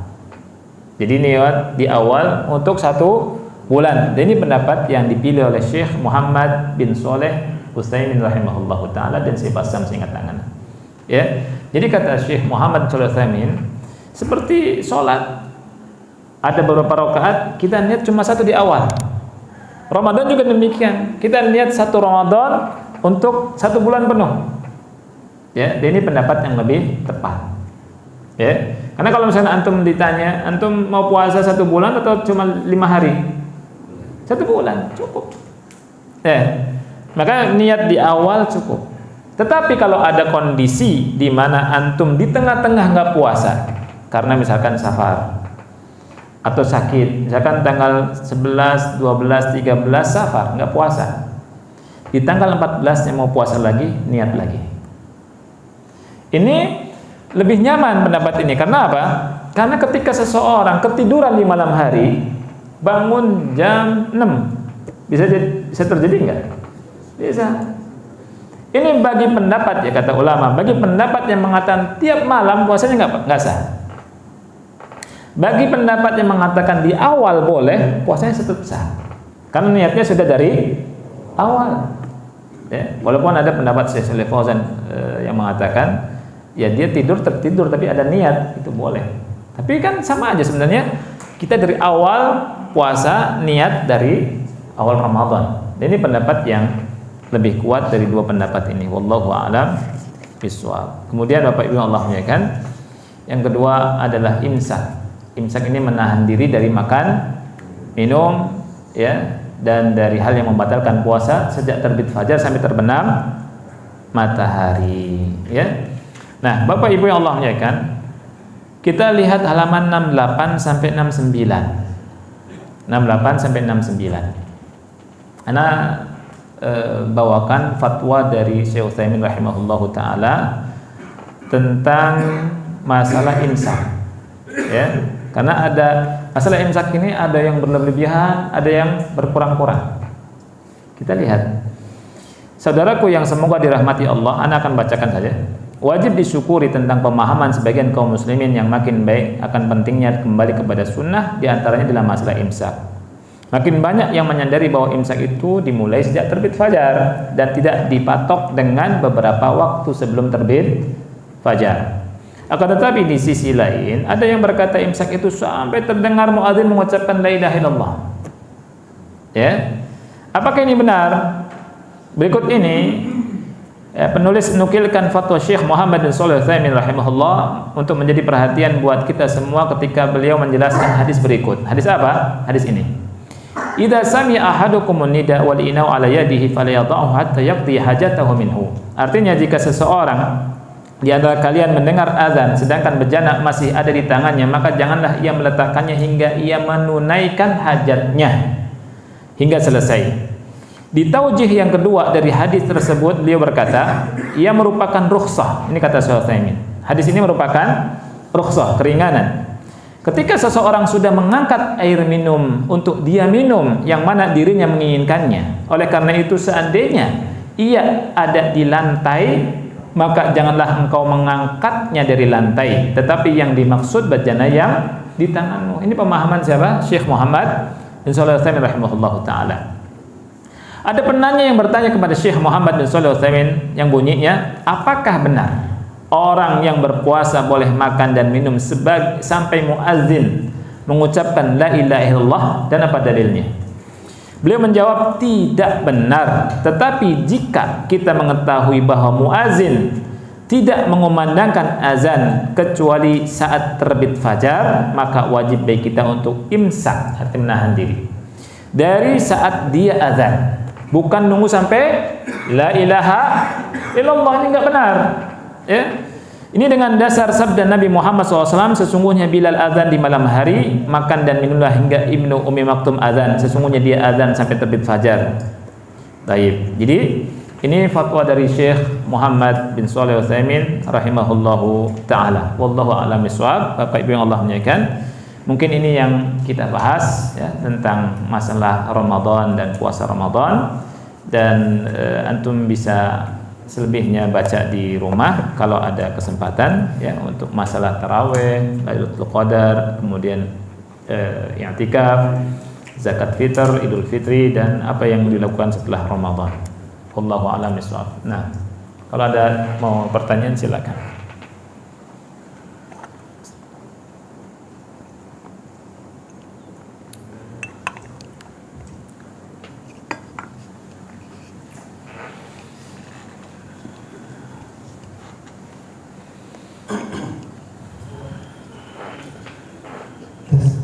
Iya. Assalamualaikum warahmatullahi wabarakatuh. Waalaikumsalam warahmatullahi wabarakatuh. Sebelumnya berkaitan tentang puasa, yaitu bagaimana hukumnya ketika seseorang itu ke rumah sakit kemudian dia menerima antibiotik kayak disuntik gitu. Terus kemudian bagaimana juga hukumnya berkaitan tentang bekam atau fasdu. Barakallah. Nah, tentang suntikan. Suntikan ada dua kata ulama. Ya. Suntikan yang bermakna makan dan minum, artinya bisa pengganti untuk makan dan minum, dan suntikan hanya untuk obat, seperti misalkan sakit gatal atau yang antum sebutkan tadi untuk antibiotik, itu beda hukumnya. Kalau yang pertama sebagai pengganti makan dan minum, ya, diantaranya infus, ini ulama menghukumi batal, ya, batal puasa. Tapi kalau hanya untuk antibiotik, untuk penyakit gatal-gatal dan seterusnya disuntik, maka tidak dihukumi batal. Jadi antum melihat apakah suntikannya pengganti makan dan minum atau tidak. Ya, kalau misalkan pengganti makan dan minum maka batal. Kalau tidak, tidak batal. Adapun tentang hijamah, bekam dan fasdu, pendapat yang kuat dari dua pendapat ulama adalah tidak membatalkan puasa. Karena kata Ibnu Abbas bilang Rasulullah SAW pernah melakukan hijam, ihdajama wa huwa muhrim, ketika beliau ihram dan ketika beliau puasa. Ya, jadi Ibnu Abbas menerangkan bahwa Rasulullah SAW pernah melakukan itu.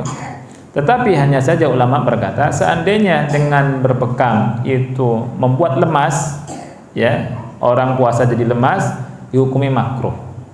Wallahu a'lam bishawab. Nah, ada yang lain? Ya, silakan Mbak. Atau Bapak ini dulu, silakan. Wafik barakallah. Saya ingin bertanya terkait hadis Jibril yang masalah doa Jibril diambil oleh Nabi yang 3 kali itu ya. 3 itu ya. Iya. Kemudian digandingkan dengan hadis Bukhari yang barang siapa masuk bulan Ramadan dan penuh pengharapan dan iman itu akan dihapuskan dosa-dosanya. Itu kelihatannya kan berlawanan ya. Yang satu tidak tidak mencelakakan yang puasa sampai akhirnya tidak diampuni dosanya. Satu lagi justru di bulan-bulan itu bulan-bulan dihapuskan dosanya. Iya. Barakallahu fiik.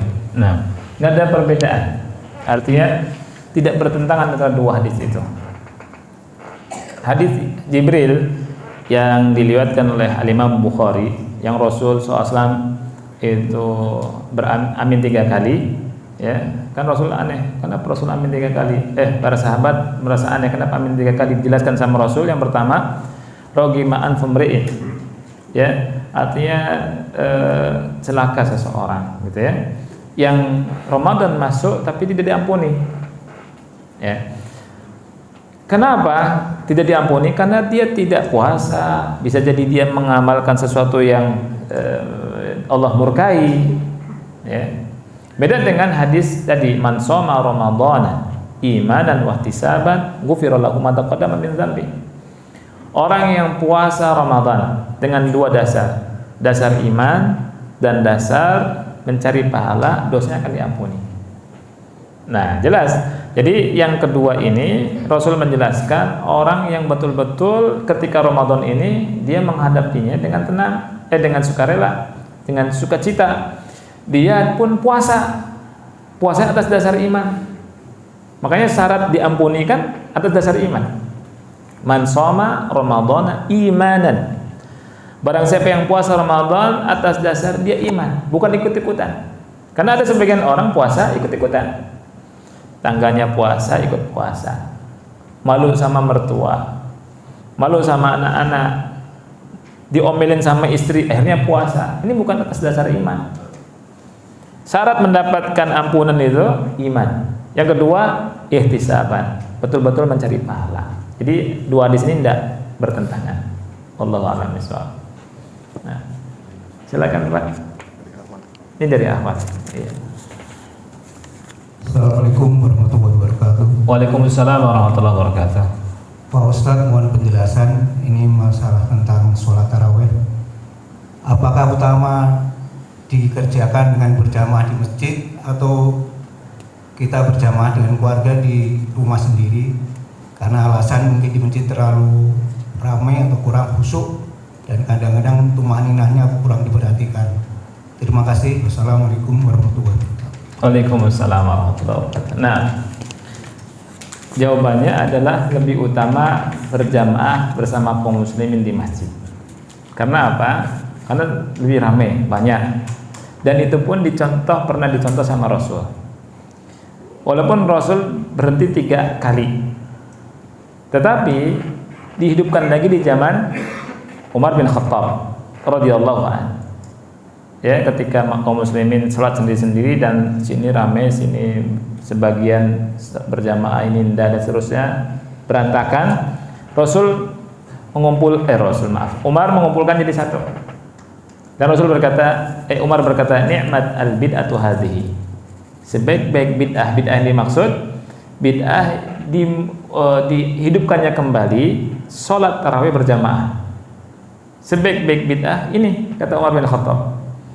Nah, ini menunjukkan bahwa sholat tarawih itu di masjid dan berjamaah dan lebih utama, karena ini merupakan syiar di bulan Ramadan, ya, syiar di bulan Ramadan. Dan kita ada hadis Rasulullah SAW. Rasul berkata, alaikum bisunnati wa sunnatil khulafa'ir rasyidin al-mahdiyyin.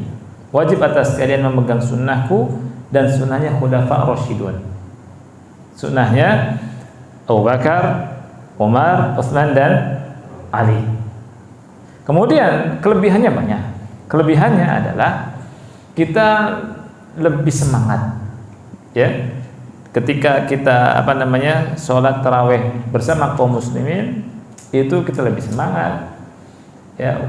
Kemudian kita bisa mempererat hubungan dengan yang lainnya. Kan ketemu sama kawan, masya Allah, kita bisa menanyakan kabar, bisa salam, bisa jabat tangan, bisa tahu tentang keadaan sana sini, gitu, ya.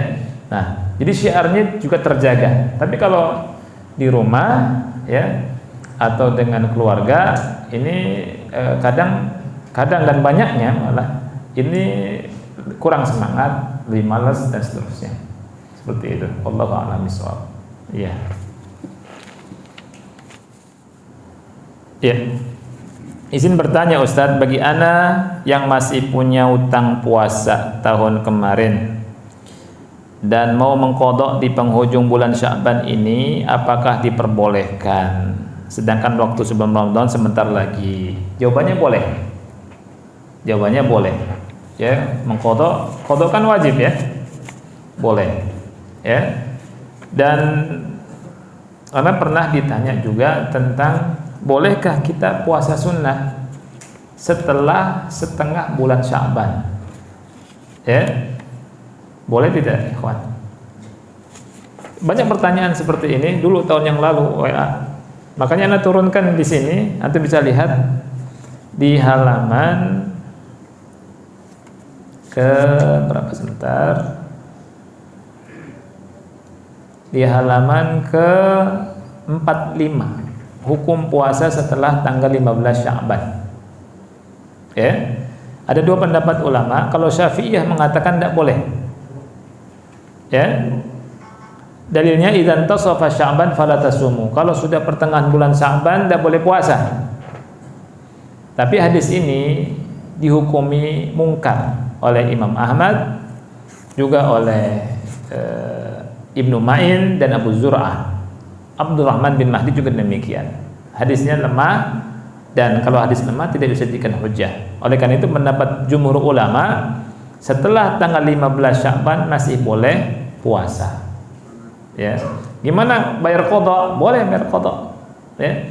Yang ada larangannya itu adalah tidak boleh mendahului puasa 1 hari atau 2 hari sebelum Ramadan, kecuali yang sudah terbiasa puasa. Yang sudah terbiasa puasa, misalkan puasa kita Senin Kamis, Jumat puasa, Kamis puasa, boleh karena sudah terbiasa. Kalau belum tiba-tiba puasa Kamis, ini yang haram. Ini yang tidak boleh. Taib. Ada beberapa hari lagi, sekitar berapa hari ya? Ada 5 hari, 4 hari, 4 atau 5 hari. Kita bayar qadha, bayar. Ya, bayar qadha Ramadan yang belum kita bayar dari Ramadan yang lalu ya. Nah,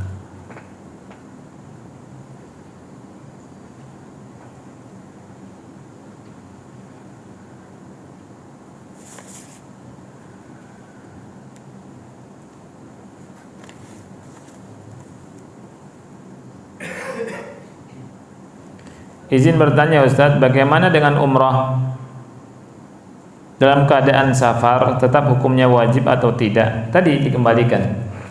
Kalau bapak atau ibu safar umrah, ya, kalau safarnya nyaman lebih bagus puasa. Ya, karena Rasul puasa, Abdullah bin Rawahah puasa. Ya. Kalau ternyata safarnya membuat bapak ibu susah, ya, berat, maka buka. Ya, karena Rasulullah SAW mengatakan laisa minal birri as-siyamu fis safar, bukan termasuk kebajikan ketika puasa dalam puasa dalam keadaan safar. Afwan, izin bertanya Ustaz, saat bulan Ramadan setiap huruf dalam bacaan Quran akan dilipat gandakan.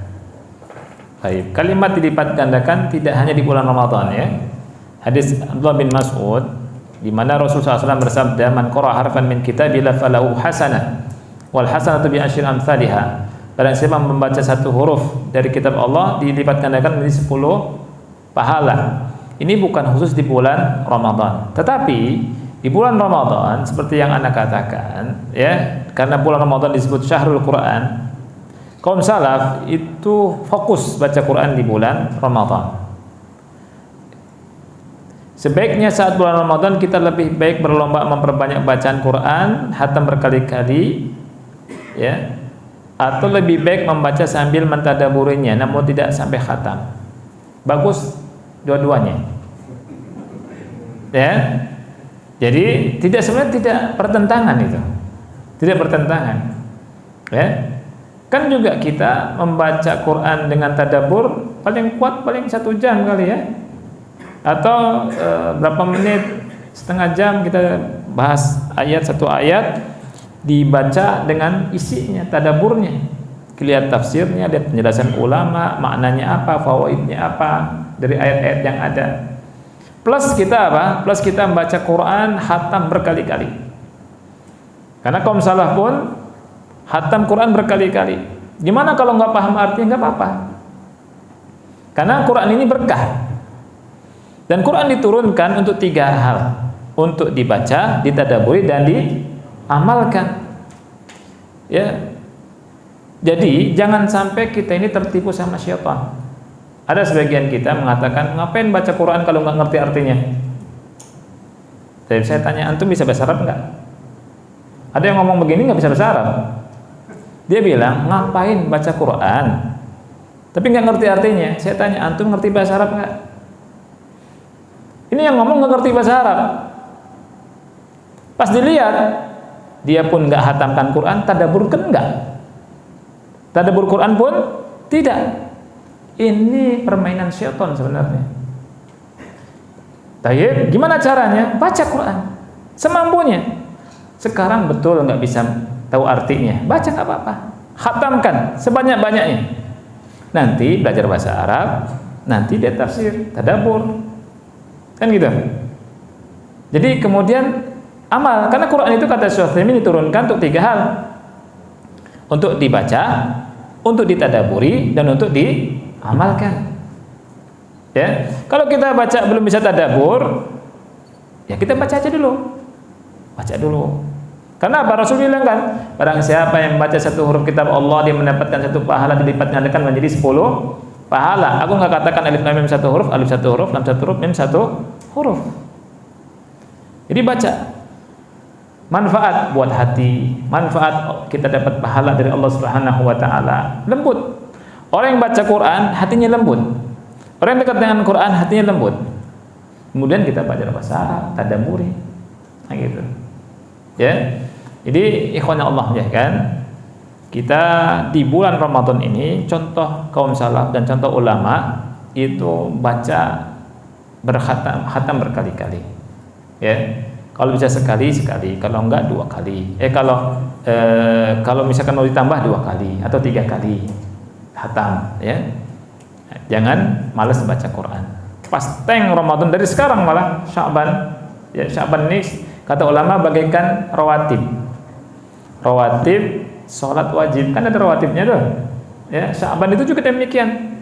Orang kan sukses di bulan Ramadan ketika di bulan Sya'bannya puasa, baca Quran. Karena Aisyah bilang, aku enggak melihat Rasulullah SAW puasa 1 bulan penuh dengan sempurna kecuali Ramadan, dan aku tidak melihat Rasulullah SAW banyak puasa kecuali di bulan Sya'ban.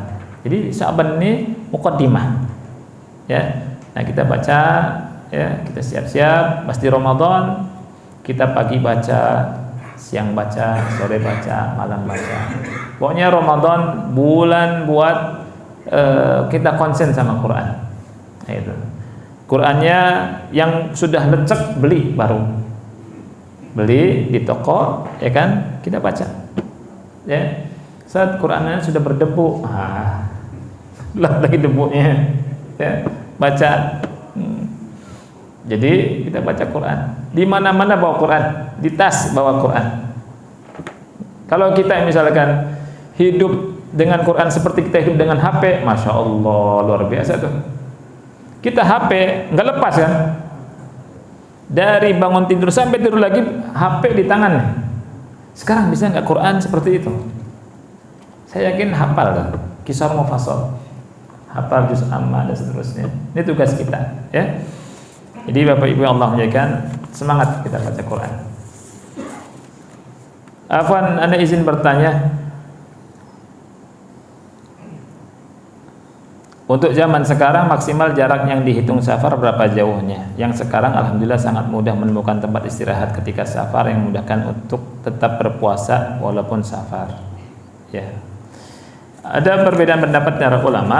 Kalau sebagian ulama, dan ini dipilih pendapatnya oleh Syekh Sulaiman Ruhaili, ya. Kata beliau, kan safarnya Rasul macam-macam. Ada yang dengan jarak, ada yang dengan waktu. Setelah dihitung kata dia, itu sekitar 83 km. Itu masuk safar.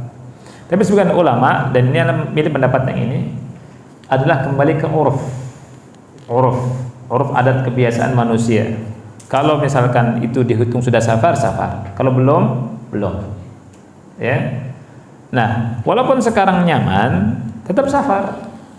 Misalkan sekarang dari sini ke Cirebon, ya kan, nyaman gitu ya, itu tetap dihukumi apa?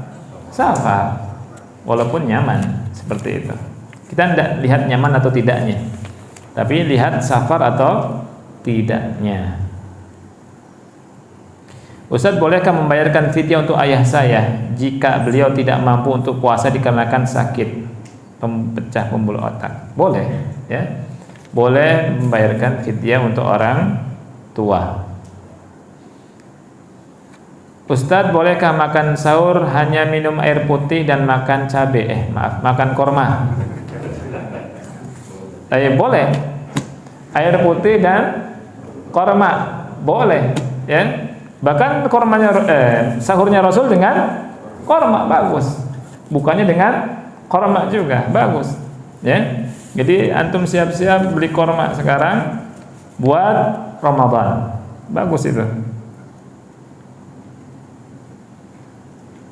Nah, anda kira cukup, ikhwan yang Allah muliakan. Sampai sini. Sebelum anda tutup, siapa yang bisa ngulang syarat-syarat puasa? Fadhal. Islam. Berakal, balik, mampu, mukim. Masya Allah, barakallahu fiik. Dapat hadiah.